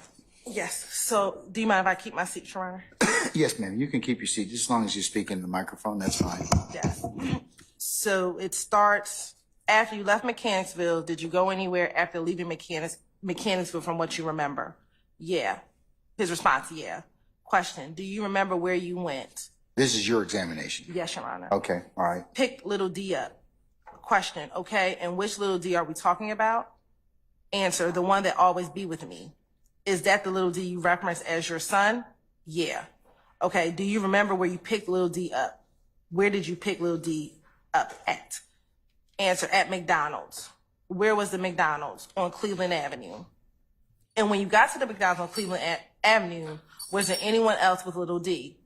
Answer, just him and Shannon. Anybody else? Just him. It says have Shannon, but just him have Shannon. When you picked up little D, what did Shannon do? What you mean? You said you picked little D up. Did you also pick up Shannon? I said I picked up both of them. Okay. When you picked up both of them, where did you all go? I blanked out after that. You blanked out after that? Why did you blank out? Because they were saying that I got a phone call saying I did something. Do you remember who called you? Yes. Who? Muntsunk. And do you recall how he called you? Did he call you on FaceTime or did he call you on the phone? I don't know. He asked me what I got going on or if I heard what happened or what. I don't know what he said. I just know he said that. I mean, people saying I killed Nut and he was calling me. Now let me ask you this. Did you kill Nut? Huh? Did you kill Nut? No. Okay, now when Moonsoon called you, was both Shannon and Little D in the car when Moonsoon called you? Huh? Was Shannon and Little D in the car when Moonsoon called you? I think so. Now before Moonsoon called you, did you, Shannon, and Little D have any conversation about Nut being killed? No. Now after you got off the phone with Moonsoon, did you and Shannon and Little D go anywhere? Huh? You said you were on the phone with Moonsoon in the car. I blanked out. Like, I know I ended up in a whole lot of places. Every time I looked around, I was somewhere different. Okay, later that evening, as we talked earlier, did you go to the police department? No. That night that you learned about Nut's death, Moonsoon called you. At any point, did you go to the police department? Oh, yeah. And then I believe at that point, Mr. Steele may have objected. And then I go into, on the morning of January 11th, did you ever speak with police? There was another objection. I asked the question again on the morning of January 11th, did you ever speak with police about Nut being killed? The police called me. Did you go to the police department? Same objection. Did you go to the police department, speak to the police? Yeah, I think. I asked them, how did you get to the police department? I dropped him off. By who Moonsoon got me, I ain't for sure. I can't recall. But I think who dropped me off, I just remember my brother and them met me down there that night. I said, now, Mr. Copeland, today being June 13, 2024, prior to today, I want to make sure I understand. Have you ever told police that Little D and Shannon got into your vehicle? Mr. Steele objected. The objection was sustained. Is today the first time you told the police or told anyone? And then the court interjects, said, which day? Today, June 13th. Let me strike that. Yesterday, did you tell me and my colleagues that Shannon, objection leading? I'm going to overrule the objection. Yesterday, did you tell myself and my colleagues, Ms. Love and others, about Little D and Shannon being in your vehicle the night of the murder? Huh? Yesterday, did you tell myself, Ms. Love, and a few of my other colleagues that Little D and Shannon were in the car with you the night of Donovan Thomas' murder? I told you and them that what I told the investigators when Nut got killed, something different, because I was trying to finesse my way out of the situation. Okay. So I said, I picked up D and Shannon. D never told me nothing. I made it up to clear myself up, and that's it. Okay, and was that yesterday that you said that? Did you tell us that yesterday what you just said? You asked me to be truthful. So, again, anything that, and that's the end of the transcript as we have it. So again, He told me in court that D never told him anything, nothing. So anything that D told him back, that he told police D told him would be impeachment by prior inconsistent statement, impeachment by contradiction. He said, I made it up to clear myself, and that's it. You sure? That's not true. The state's skipping a step. First of all, impeachment by contradiction is bringing in, it's not supposed to be prior inconsistent statements. That is No, it's anything that the witness testifies inconsistently with earlier. I mean, well, respectfully, that's what prior inconsistent statements are. It can be. Contradiction, Your Honor, is a witness named Jeff says the light was red at the time of the crash. You bring in witness Brian that says, no, the light was actually green at the time of the crash. That's impeachment by contradiction. You bring in another witness to testify about how the first witness was incorrect or wrong or contradicting. Prior inconsistent statements is a type of impeachment contradiction using a witness's prior statements. And so what the state is missing here is they're saying, did Demekian, they're saying the foundation is laid by saying, did Demekian, was Demekian in the car? Did Demekian say anything? Kenneth Copeland is saying no. But that's not the correct question to lay the foundation for prior inconsistent statements. They need to say very specifically, they need to ask, did you tell police that Demekian Garlington told you this on this date? That lays the foundation. And they're also confusing the issue by including Shannon in these conversations, which has never been said by Mr. Copeland. So if they say, did Demekian and Shannon, did you tell the police that Demekian and Shannon told you that so-and-so, whatever happened on January 10, 2015, he would be correct to say, no, I never told the police that. And there would be nothing inconsistent because he has never put Shannon as a party to any of these conversations.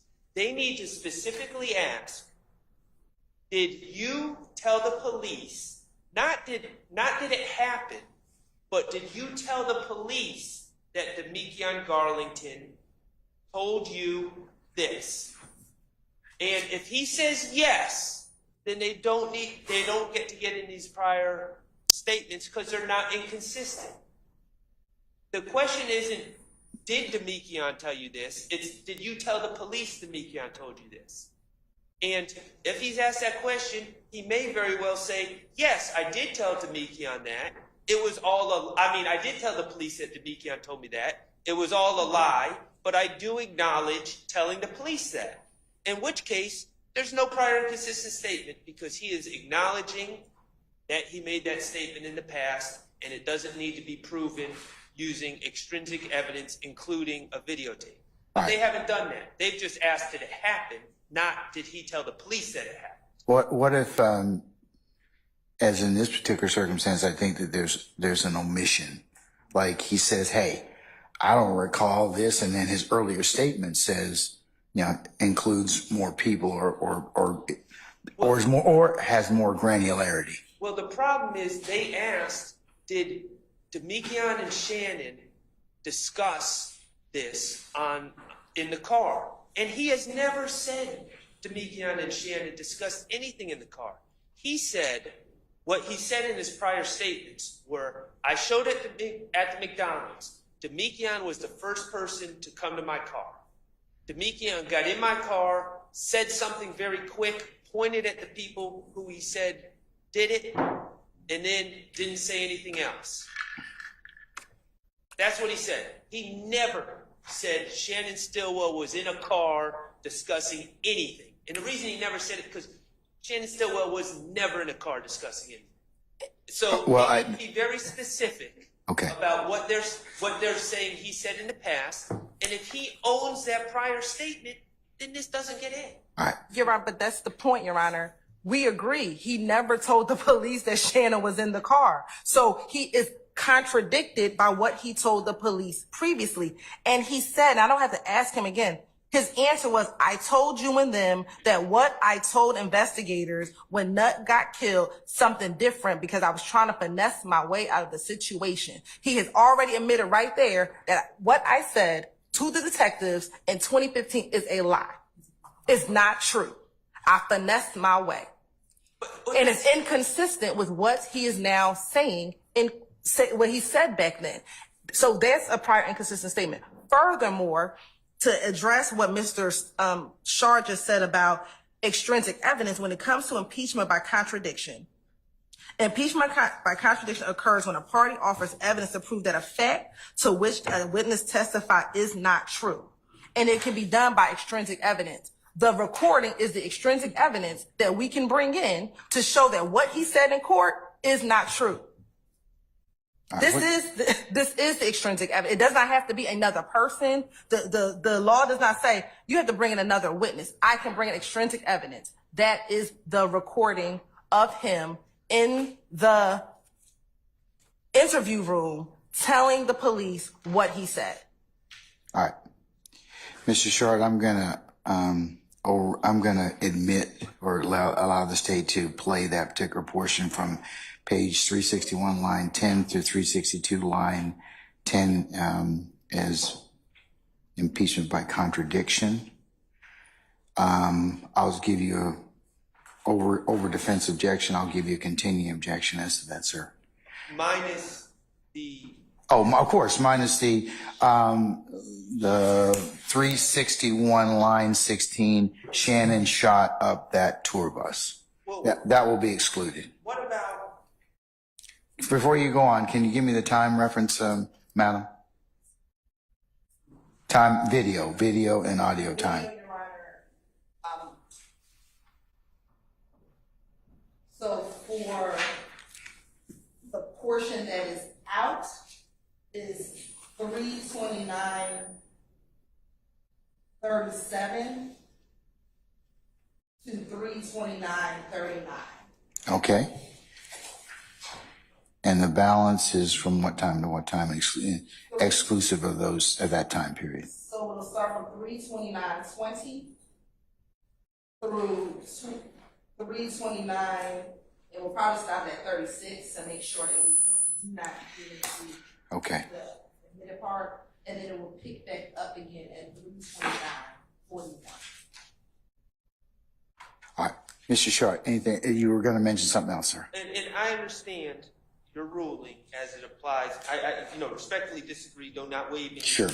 objections, but I understand what you're saying about he shot the gun and killed Nutt. I don't understand how, on the theory of impeachment by contradiction or prior inconsistent statement, how this part gets it. Thug, this is Kenneth Copeland. Man, whatever thugs say to these ends, Shannon will do it, man. Every time Thug say something, Shannon do it. Like now, if they want to get into the Bloody J thing again, I don't think he's denied anything with the Bloody J. I don't think he's testified to anything different about the Bloody J. He said Bloody J was beaten up. So I say that and beat him up. So those statements, I get what the state's arguing about the killed Nutt. But those other statements, they're just bad character, generalizations, not inconsistent with anything he's testified to on the stand, not inconsistent with anything that he's been confronted with on the stand. It's the respectfully, it's the conversation in the car that the jury decides whether or not they believe it or not, whether or not the version that they believe was the one that was done on the 10th of January of 2015, or on the stand on or about January June the 10th of 2024. I think it's impeachment for what he didn't tell them in the car. Well, one, that he wasn't there, or two, what he said in the car. So I think that's what the impeachment's for. But when he says, like, man, whatever thugs say to these ends, Shannon will do it, man. Every time thugs say something, Shannon do it. That's not anything that was discussed in a car. State. Your Honor, so two things as to relate to that portion. We have charged Mr. Williams with a leadership charge. So this directly goes to the fact that anything that the leader says, Shannon does. So that directly addresses the leadership charge that we have charged Mr. Williams with in this indictment. Furthermore, Your Honor, again, when Mr. Copeland has said everything that I told investigators regarding the night of the murder, regarding anything I told them, I was telling them anything to finesse my way out of going to jail. This would be in contradiction to it, because he's saying That's a lie. Now, if the court would like, and I have no objection to asking him specifically, does Shannon do anything that Mr. Williams says, and then playing this portion, I have no objection to doing that. I mean, but But it is important because we have charged Mr. Williams with the leadership gang count in this indictment. it's all speculation, and I understand that the state feels it's relevant because they've named that Mr. Williams. They've asserted that Mr. Williams is somehow a puppet master over everyone, which isn't true. But beyond that, just because they've asserted it doesn't mean all types of everything is admissible. It still has to be based on personal knowledge. It can't be speculation. And so, yes, they're asserting, okay, it's relevant because this is the way we charge the case, but that doesn't solve all the other evidentiary issues with. And again, we're not even talking about something that the man's saying on the stand. We're talking about it being played in a tape, out-of-court statements. So just because the state has indicted something a certain way doesn't mean they just get to play a bunch of tapes that fit their narrative. Yes, sir. I'm still going to admit it for its purpose. Over your objection, I'll give you a continuing objection, sir, as to that respect. Yes, Your Honor. All right.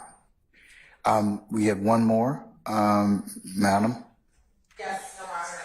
And that was for page 386, line 20. 386.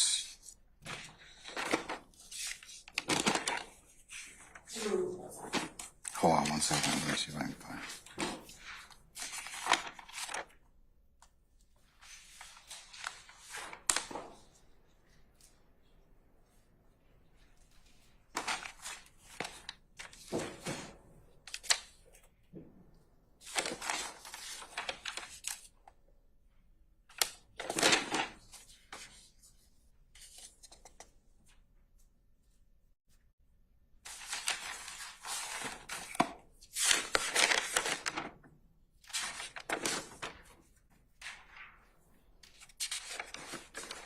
Okay, you said 386?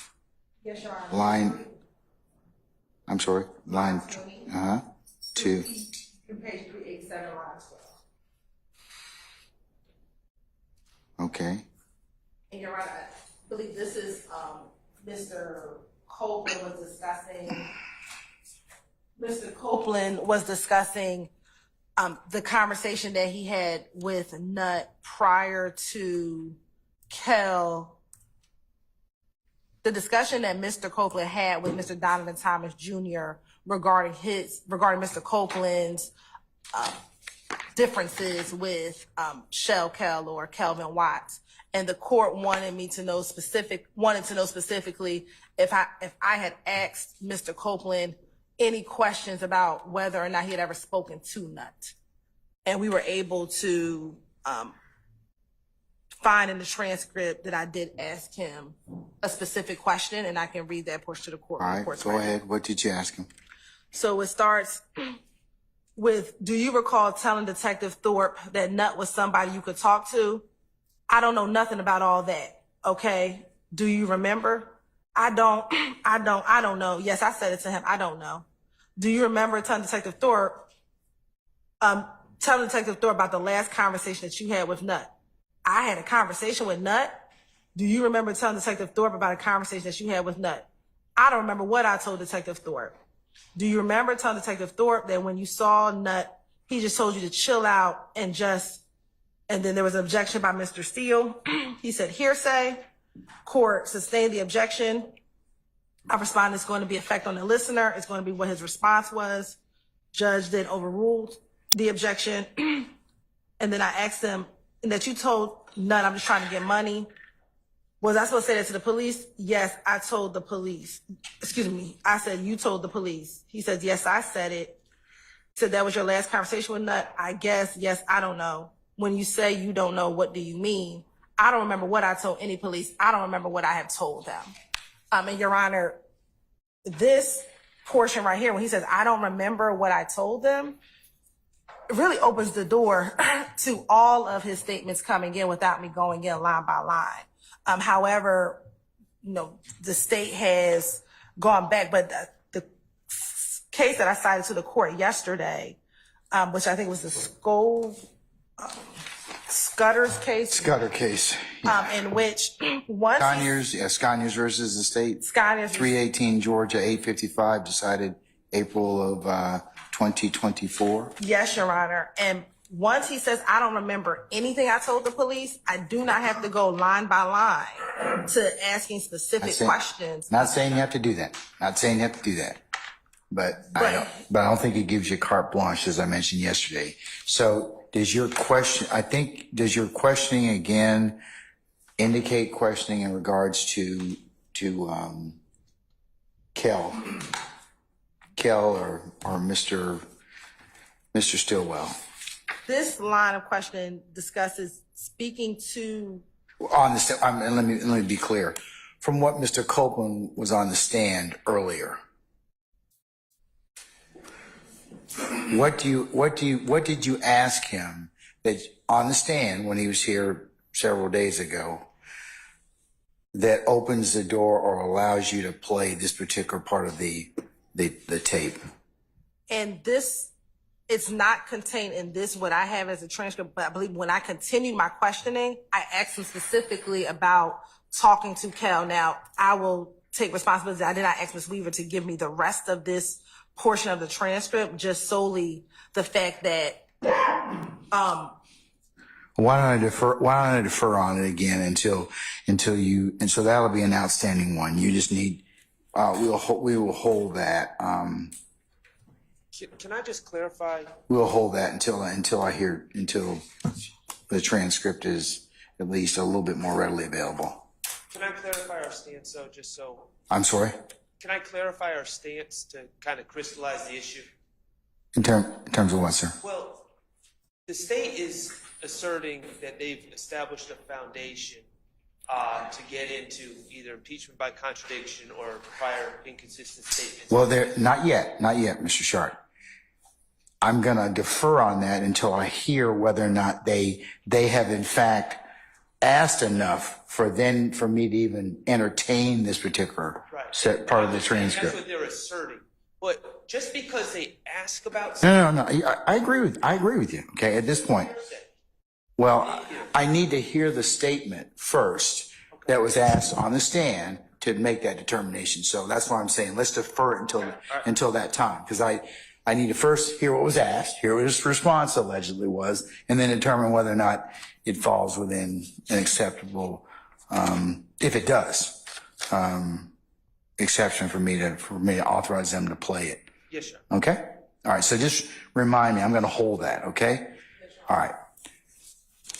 All right, counsels, is there anything else in respect to any of the interviews involving Mr. Copeland as it pertains to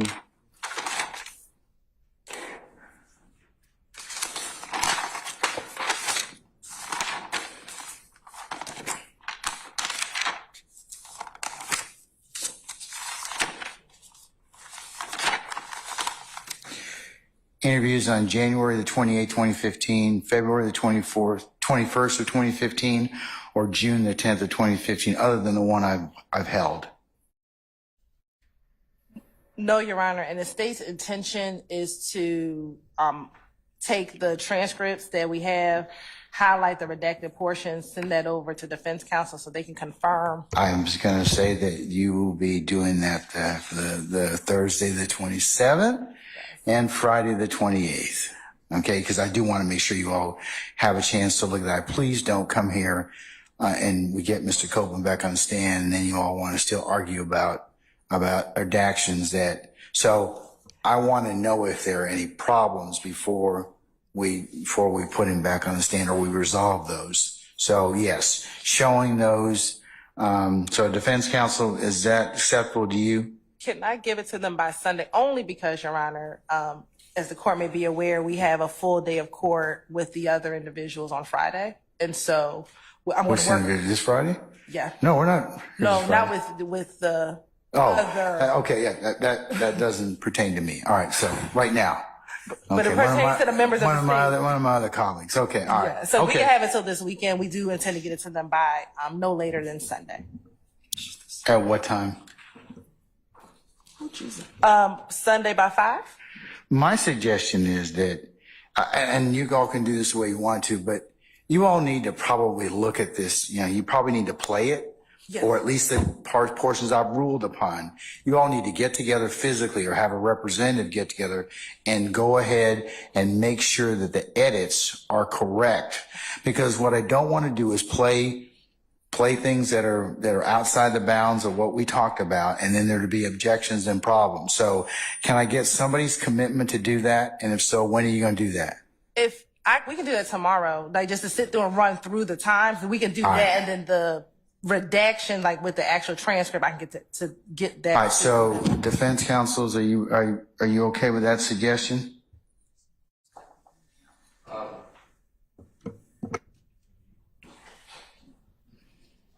Well, who's gonna? All right. So objecting to the Just generally, Mr. Steele. I know that you don't believe a foundation's been laid, and you believe that it is improper impeachment as a whole. So that is not lost, and that'll be your overarching objection, which I'm giving you and others a continuing objection for. But since I've ruled, to the extent that I've ruled on the parts that need to be omitted, that's what I'd like you all to at least make sure that occurs. Yeah, as far as I'm concerned, Sunday is fine if that's what the state asks for. Okay. Is that for the transcript, or are you all going to actually physically get together and look at the video and audio to make sure it matches? Can I ask, is the state planning on taking the segments out so it jumps from one to the next, or is the state envisioning just turning the volume off? We'll turn the volume off only because when we tried to convert it, and I think you all had the similar issue, it jumps. The video itself is not it's not good video. Unfortunately, when we try to convert the evidence reviewers to MP4s, it doesn't. It's not good video. Okay. To do that. So we can plan to play and stop. Now we can, if defense counsel on their own wants to verify the times, and then we can verify the times, just make sure that the times are consistent. We can do that as well. If they would do that on their own, and they can just forward us the times, we can do that as well. But we're open to whatever way to make sure that we don't have any issues. Okay. And Mr. Steele, you said or Ms. Sharp? Speaking for myself and I think others, we don't know the technology involved, but we object to presenting it, just playing it, and then turning off the volume for certain segments, and then turning the volume back on. I think that invites the jurors to believe that something's being hidden from them, invites them to assume that it's they're not getting evidence concerning our clients, and invites them to draw negative inferences from that. So we would object to just turning off the volume and letting the video play. I'm not sure about the technological challenges. Someone that's smarter than me, I'm sure, can find a way around that, but that's our stance. Right, I think the court will instruct the jurors that they are only to consider admissible evidence. And so what the court has ruled or deemed is that portions are not admissible, or that the state doesn't intend to play it. And there are portions that the state doesn't intend to play that defense counsel may or may not play. And so if we redact portions and make it seem as if there's one interview, the jury may get confused if there's a portion that the state redacted that now becomes a part of evidence when the defense decides to play portions, if they choose to play it. We've already been doing this in this method. This has not changed. It's nothing different than what we've already been doing. Okay. Mr. Shard, I've noted your objection for the purposes of redaction. I'll just, at this point in time, given what we've done earlier and the challenges that we've had, we'll just turn the sound off at that particular period. And we'll do the best we can with that. All right. Anything else? Okay. As it pertains to those 3 interviews. Okay, because Mr. Weinstein's got that look again. We're going to go ahead and recess for a break and for lunch. Let's come back, councils, at about, let's just say 1:15, and we can go ahead at that point in time and take up the jail calls that Ms. Hilton has. We'll identify the email, take up the jail calls that she plans or that the state plans to play at this point in time. And we'll see where the day leads us at that point, okay? All right, I'll see y'all at 1:15, all right? We're in recess.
Really? $100 million is a pretty good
but subsequently released under Mayorkas. By the way, he was covered in gang tattoos. They knew exactly what he was, but Secretary Mayorkas's his leadership, these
the jail calls that the state wishes to play at some point in time during Mr. Copeland's examination. I'm going to include as the next court exhibit in order the email sent from Ms. Hilton to all of you on Tuesday, June 25th at 7:54 p.m. All right, so Ms. Hilton, from your email, it looks like that there are 5 calls that you initially provided 11 calls, but these are the 5 calls that you are definitely going to play, and the other 6 may become relevant at a later time. And you say during your email, these do not cover jail calls that you intend to introduce to other witnesses later in the trial. So these are just the ones most immediate that you believe you're going to use to continue with your examination with Mr. Copeland. Is that correct? Yes, Your Honor. Okay. All right. So given that backdrop, I think the first one that you indicate that you are going to play is you have it marked as Index 58, March 11, 2015 at 19:27, and it goes from 00 to about 15 minutes and 30 seconds. Is that about right? Yes, Your Honor. At this juncture, we haven't heard any objections from the defense. Well, first, let me find out. Do we have any spokesman, or do you want me to ask each individual defendant?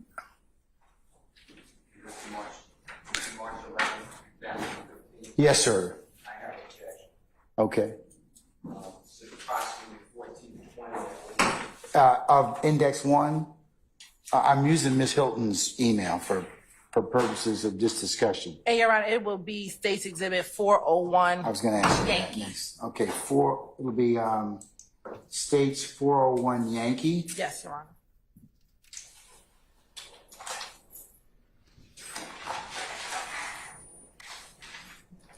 And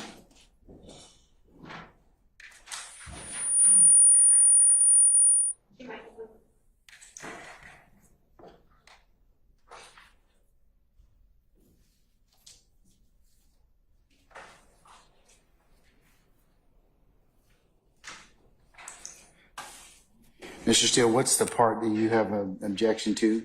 Mr. Copeland is asking for a lawyer. I believe the state alleges that he's speaking with Mr. Jeffrey Williams for part of that call at about that time, and that Mr. Williams uses my name, my first name, on the call. I would object and ask to redact that portion, especially my name. Okay.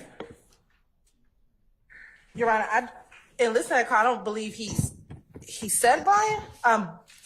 Can you play it? What's the time? Can you play maybe play the last 2 minutes? Would that be sufficient for me to listen to it, Mr. Steele? Yes, sir. Okay. Let's play the like 13:30 to the end. Okay. Okay, of 15:30.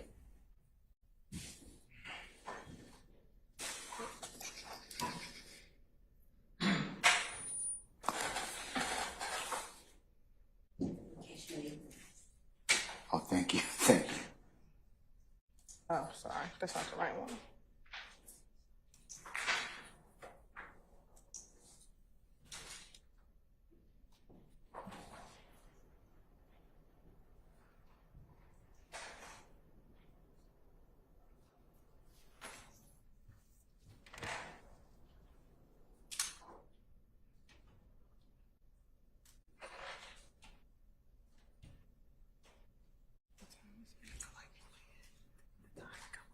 Say what? You go. 13:50.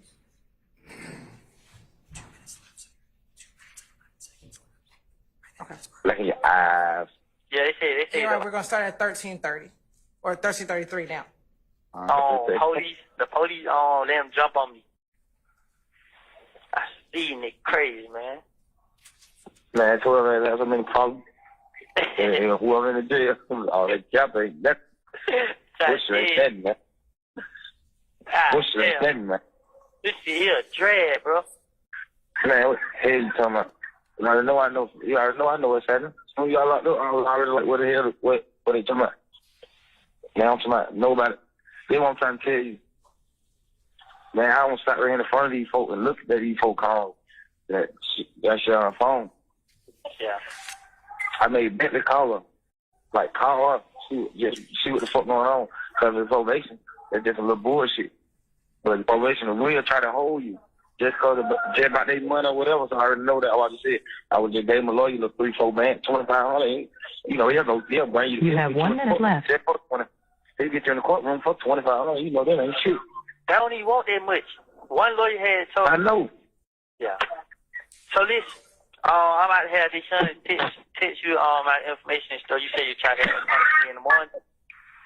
Yeah, I had a lawyer or whatever lawyer you choose. I don't have none. Well, I could just have somebody pull up on their son and bring their son the money. Then you see what I'm saying, or they son, mom or daddy, because you know they probably know something about the shit. So I can just make anybody go get the money. I can make them pull up to the club, get the money from Ken or anything. Right now, you see what I'm saying? So that ain't no pressure. Shit, we don't know no lawyer though. Yeah, that's what I'm saying. You know my lawyer. So I know mine. I ain't got the number. Hit him. You just tell him like. Yeah, he already got my card and everything. He already got my card and his system and shit. So I ain't got no number. Just hit him like, go check on this number right here and then go check on this name. And Thank you for using Securus. Goodbye. I did not hear Brian or Mr. Steele's name at all. Mr. Steele, I can't say I've heard it either. Do you have a time reference you can point me to again? I'll listen to it again.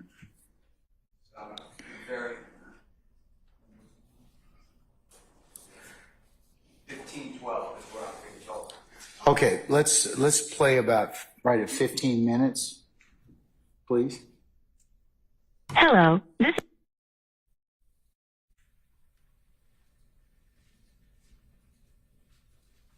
Oh. Chris, can I listen to this too? Okay, all right. Counsel, I'm going to listen to it through your audio system. You're welcome to listen to it as well again. And it's going to start at 15:04. Go to the club, get the money from Ken or anything. Right now, you see what I'm saying? So that ain't no pressure. Shit, we don't know no lawyer though. Yeah, that's what I'm saying. You know my lawyer. So I know mine. I ain't got the number. Hit him. Just tell him like. Yeah, he already got my card and everything. He already got my card and his system and shit. So I ain't got no number. Just hit him like. You can stop it. It go does check on this number right here and go check. So. You're right. That's fine. We can stop it right before that portion. All right. Mr. Steele, any further? They're going to edit. They're going to not play that. I do hear your name. At least what's represented to be Brian. So that will be excluded. Do you have any? Does anybody else have any specific objections as to any other period of that call from 000 to 15? About 15 minutes, 10 seconds, or thereafter. Mr. Weinstein. No, Your Honor. Mr. Matthews. No, Your Honor. Ms. D. Williams. All right. Mr. Botts on behalf of Mr. Nichols. All right. Mr. Short. No, Your Honor. Okay. Anything further, Mr. Steele? In regards to that section. Not the part that you just ordered to be staged or not played. It's not going to be played. I want to be clear that we're not just playing his name, but the fact he says, you know my lawyer, and we'll stop where it says, before it says Brian. And then we'll play after that as well. All right. I don't know the relevance. And then it gets cut off. So I'm objecting to that. To the relevance of, you know, my lawyer. Yeah. Or that part of the tape? What difference does that make? Okay. State? We believe that as a part of the RICO conspiracy, the fact that the leader is offering up his lawyer to pay for another co-conspirator to gain to get out of jail is relevant information. Who it is, that's fine. But the fact that he's offering up his lawyer for another co-conspirator is relevant. Mr. Steele, anything else? Yes, it was a conversation that got cut off. If you look at the records, or if the state bothers to look at the records, I did not have anything to do with Mr. Copeland ever. I don't know who represented Mr. Copeland, so I believe that it is irrelevant. It's just a conversation that was then cut off, so you don't get the entirety of the thought. So I do, if they're going to argue, they being the state's going to argue, oh, Mr. Williams is going to use his personal lawyer. That's not a true statement, so it's misleading. It's an incomplete. It's unfortunate, but I don't think anyone did it. But I think the securist cuts off at 15 minutes, yeah. The other thing is, I think that, well, the court heard there's some conversation prior to that, because we played the last 2 minutes, in regards to representation. So I think that's what it's made in reference to, even though they don't complete the conversation. But Ms. Hilton, anything else? That will go to weight, not admissibility. He can surely ask, if he chooses to ask Mr. Copeland any questions, did you ever get a lawyer? So he can ask Mr. Copeland that question. Mr. Steele, anything else before I rule? I just don't think it's needed to say my lawyer. That's what I'm objecting to. I don't mind the conversation about I need a lawyer. I think Mr. Williams says get any lawyer you want, something to that effect. It's not a quote. But I don't see the need to say I have my lawyer, I have his business card, I can call my lawyer. I don't see how that is relevant. And then it gets cut off. So I don't know if that means what the state is saying is, oh, and then he's going to get Mr. Williams' personal lawyer for Mr. Copeland. That's not what it says. And that would be certainly speculation. That would be speculation, but I think they get at least to play, based upon what they proffered so far, I think they get to play it. And also it's very limited as to what it can be said about it. Because unless Mr. Copeland, has some frame of reference, but. I don't disagree with that, but I would like to leave it after I need money for a lawyer. These are not quotes. But, they're discussing, I need money for a lawyer. I don't know any lawyer. A statement is made, we'll get any lawyer you want, and then just end it there, rather than I have my own lawyer and I have him on Rolodex or whatever I don't think Rolodex would use, but whatever those terms are, at that point I would end it. That's my request to the court. I also object. Let me see if the state has any further issues to that. Your Honor, relevant evidence is any evidence that tends to prove an issue. We believe that the fact that the leader of the gang is offering up his lawyer to his co-conspirator is relevant for this jury to determine whether or not there is a RICO gang conspiracy. And so we believe that is relevant, because the argument is relevant. It also comes in because it's a party opponent admission. This is the defendant Williams telling Mr. Copeland that I will provide. He said, specifically what Mr. Copeland says is, I don't know any lawyers. And he said, you can call my lawyer, is what he actually says. So I think reading it in context, he's saying, okay, you don't know any, but I'll provide mine, or you can potentially use mine.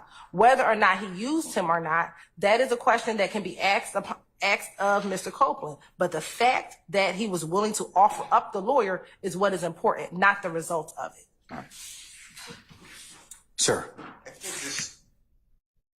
this is a very bad point in our community if we are now going to say offering to get someone a lawyer is part of a RICO conspiracy. This is a probation revocation case on supposed non-compliance with community service. I know you haven't heard the whole. I haven't, sir. That's what the recording before we started at 13:30. That's what it's about. Mr. Copeland says, and it basically mirrors what he said on the witness stand. He said, the police had me locked up. These are my words, trumped up charges because my probation officer didn't take out a warrant on me, but the supervisor was asked by the police to take out a warrant on me because of community service hours. I will be getting out on Friday. This is a Wednesday. I'll be getting out on a Friday, and I believe it's a Wednesday. I'll be getting out on Friday when I go to court, but I don't have a lawyer, so it gets continued for me to get a lawyer. So I'm held hostage basically by the way the courts are. So Mr. Williams is not part of any of that conversation. He then allegedly gets on the telephone and has a conversation, and that is explained to Mr. Williams as well. I go to court Friday, but I don't have a lawyer. To then say that it's part of a conspiracy to get a lawyer for someone going to court on a probation revocation case, I think is a bridge too far. To say you're going to get a lawyer, I don't have a problem with that.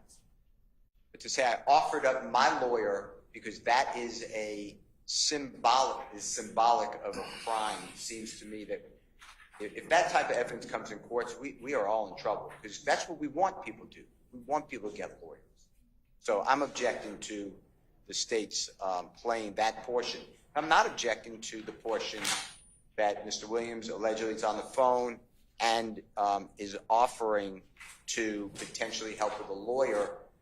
I don't have a problem with that. If the state wants to then argue that's somehow part of a conspiracy, I'll argue against it.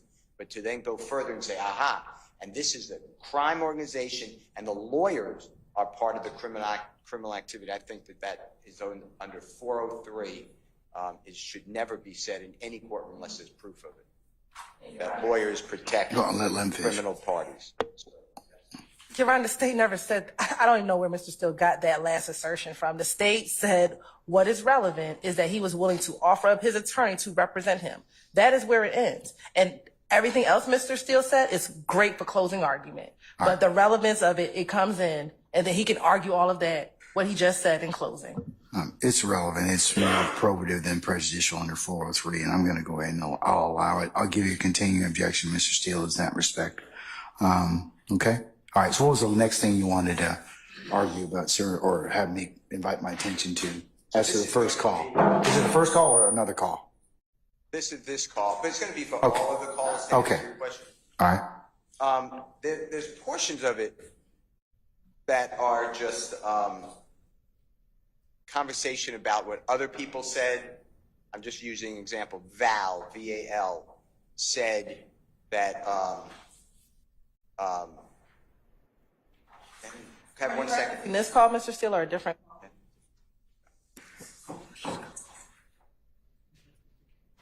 Oh, I'm sorry. I don't. Your Honor, if you could ask, are we addressing the March 11th call? I was asking for that clarification myself. Mr. Steele said it was this call and other calls, but he's making for example, and I think he mentions Val at that point in time, but I wanted to find out, is Val on the first call, second call? I think this June 10th call, which may be the second call. Yes, June 10th. That's the one at 2038, 4212, 10, 44, I'm sorry, 4 minutes, 12 seconds, 4 hours. Is it hours, minutes? It's 4 minutes and 12 seconds to 11 minutes and 10 seconds. Okay, thank you. But so can we just either close out or finish the March 11th so we can remain consistent? But the state will ask the court. I was attempting to say, but it's going to be overarching, but I could do it individually. So on each call, there are conversations about what did someone else say. So Mr. Copeland, allegedly, his voice is speaking with his girlfriend or significant other or the mother of his child. And he is saying, what did this person say? Well, this person said A, B, or C. I am objecting to anything that is hearsay. So for instance, in this call, Shannon said something. I'm not saying, Mr. Sharp and Mr. Botts can handle that for Mr. Stillwell, but I'm objecting to any third-party hearsay. They're not even on the call. I understand also that if Deshawn is not being called as a witness, which I believe she is not, I'm sorry, I shouldn't say the significant other of Mr. Copeland, I do not believe the state is going to call her. I don't know why her voice gets to be played on these recordings, unless she's somehow an exception to the hearsay rule. So I tell you that, Your Honor, because that is infected on each of these calls, because clearly there's another party on the call. Another party that Mr. Copeland's talking to? Who will not be testifying and who has not been classified so far as a supposed co-conspirator. So, Your Honor, before we even get to these generalities, if we could just talk about each individual call, because I think it becomes confusing and timestamped, so we can know what you're objecting to and the basis of your objection, because some of what Mr. Steele is referencing, there's exceptions to why this should come in. And so I think that we need to take call by call what is being objected to, so we can respond accordingly to that particular section. You all have transcripts of these calls? We do not have transcripts of the jail calls, but they're clear enough that you can hear what the issues are. All right. The challenge that we're going to have is, without a transcript, you're going to have to play these calls for me. Then each particular segment, unless you've identified that already, or the defense, Mr. Steele, I think you all are going to have to identify that, because what's going to happen is, if it's played, we're going to end up having this continual objection and potentially putting our jury out for periods of time to have me adjudicate that.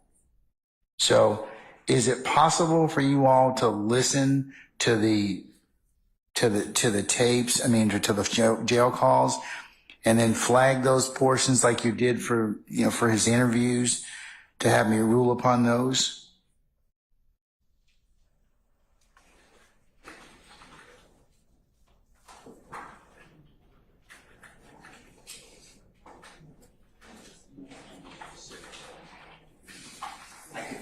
Because I understand what you're saying, Mr. Steele. It's a valid point. But what I don't want to do is, I want to minimize the disruption in front of the jury. So if we have agreement, then, or if you need to just object, I'll say as earlier noted. So, yes, I think that would be a much better way to potentially present this.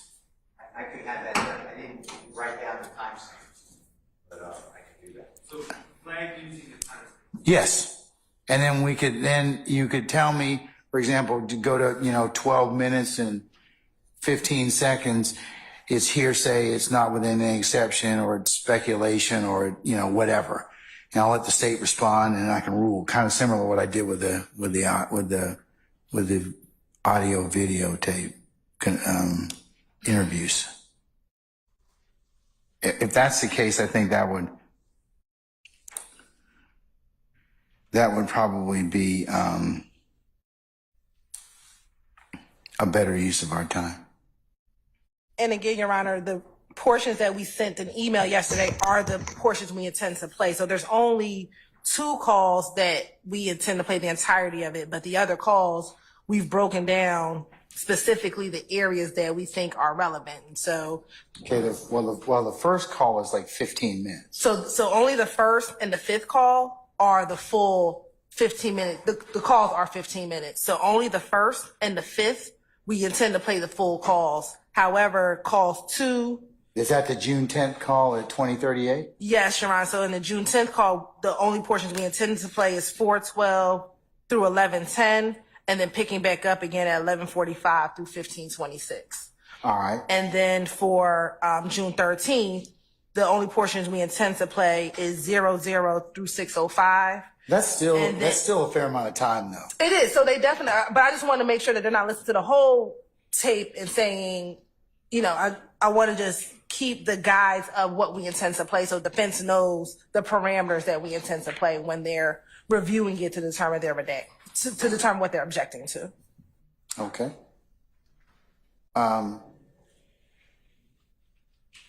Mr. Steele, give you just a thought. I need to consult with Mr. Chandler in just a second.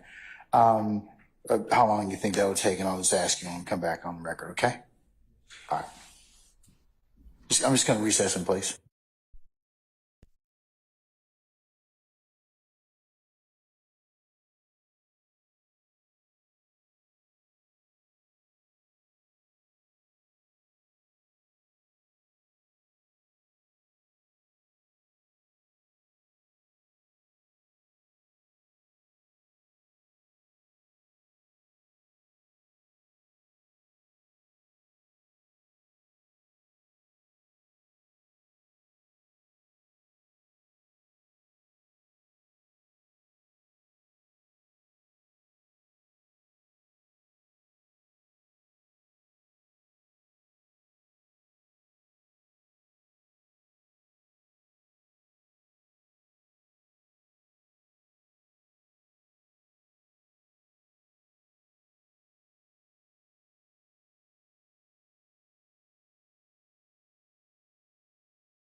How much time do you need for approval and do some time stamping and so forth? I think an hour is sufficient for us to review all of that. Okay.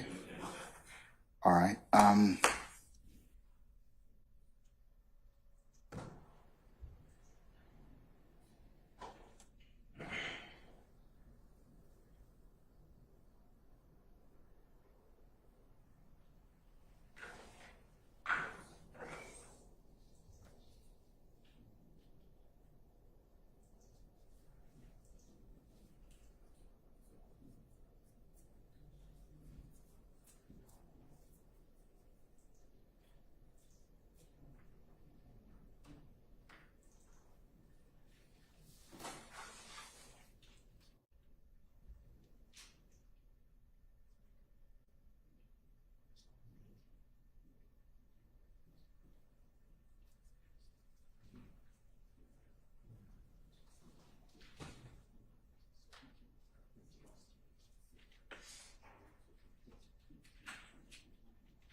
Okay, folks.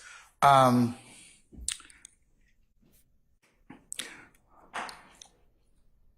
just direct Mr. Adams and Mr. Steele. You all go ahead and do that at this point in time, and then send what you feel you must to the state, and then we'll take it up either Monday the 1st of July or Tuesday the 2nd of July. As part, we left the Tuesday open anyways, the 2nd, to complete whatever was not done.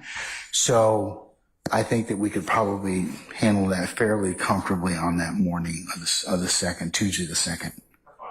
I think we're kind of ahead of the schedule that we Set? We're ahead of where we thought we would be anyway. That's fine. Okay. All right. So let's just plan on taking that up Tuesday morning, the 2nd of July. When we start court, I'm gonna probably leave in probably about an hour.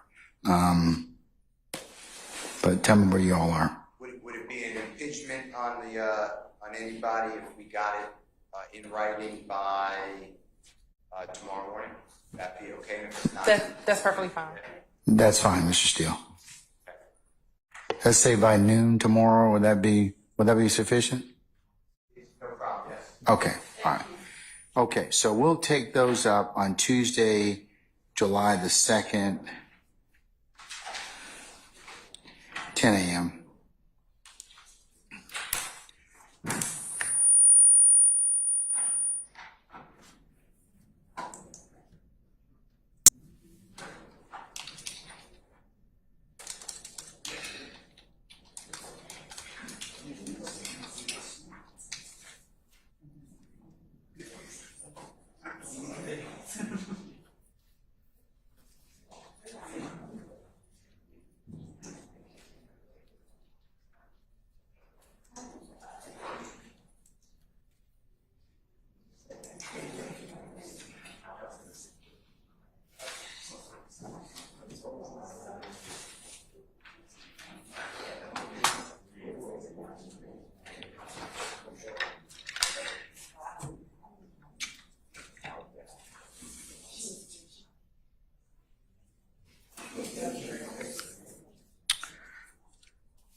Okay.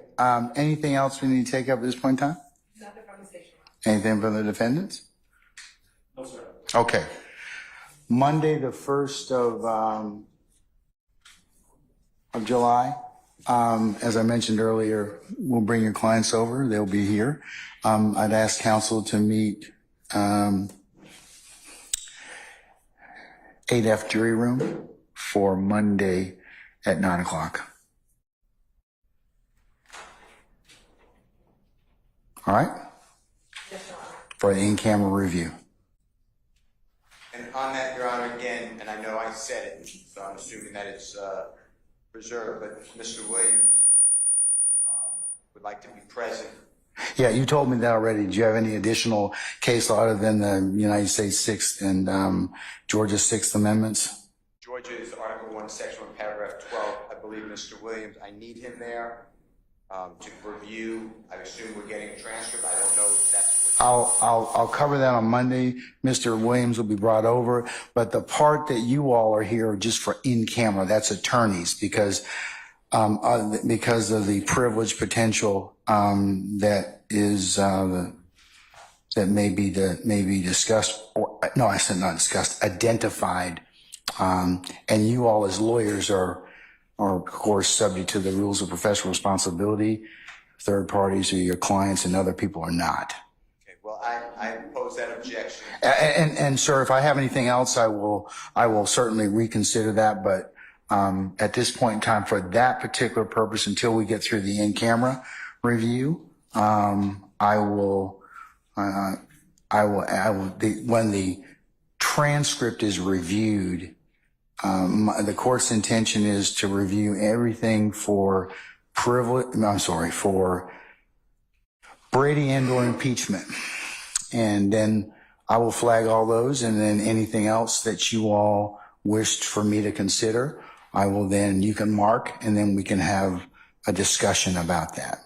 Okay, and I'd like it done in open court as well, in Mr. Williams' presence, of course, and in open court. Okay, I don't think he can do, until I identify it, Mr. Steele, and make rulings on it, he doesn't have the right to be present. You're the person that's present for him at that point in time because it covers privilege.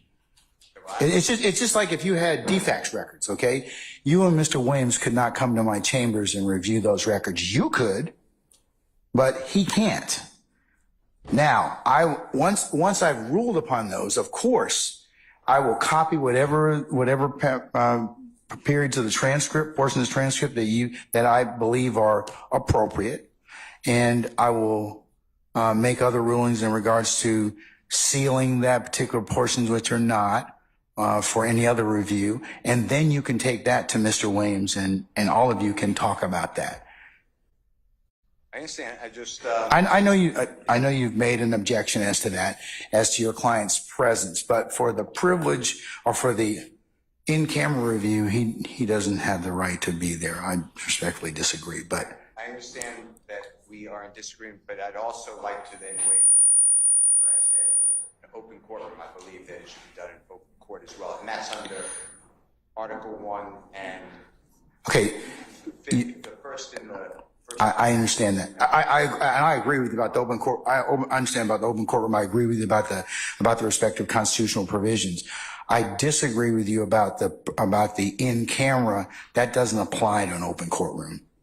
The in-camera review of these records. So we'll just, like I said, if you got some case law, you got something for me to consider, I'll certainly look at it. But at this point, that's what my ruling will be in terms of your client's collectively presence. However, like I said, once the court makes those determinations as to which things are to be released to you, and I copy those transcripts for you, those portions or the transcript for you, then your clients will be here and you may take those portions and discuss those with your clients.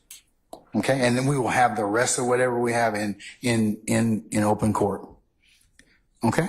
Understand the ruling. Okay. All right. Like I said, if you have some case law, you want me to look at something, I'll certainly look at it. Because I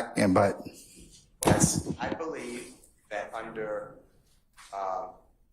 United States and Georgia Constitution and Presley, it's a voir dire issue, but I believe this should all be done in open court, not in a closed courtroom or closed chambers. jury room. You are correct about anything else, but when you deal with when you're dealing with a matter of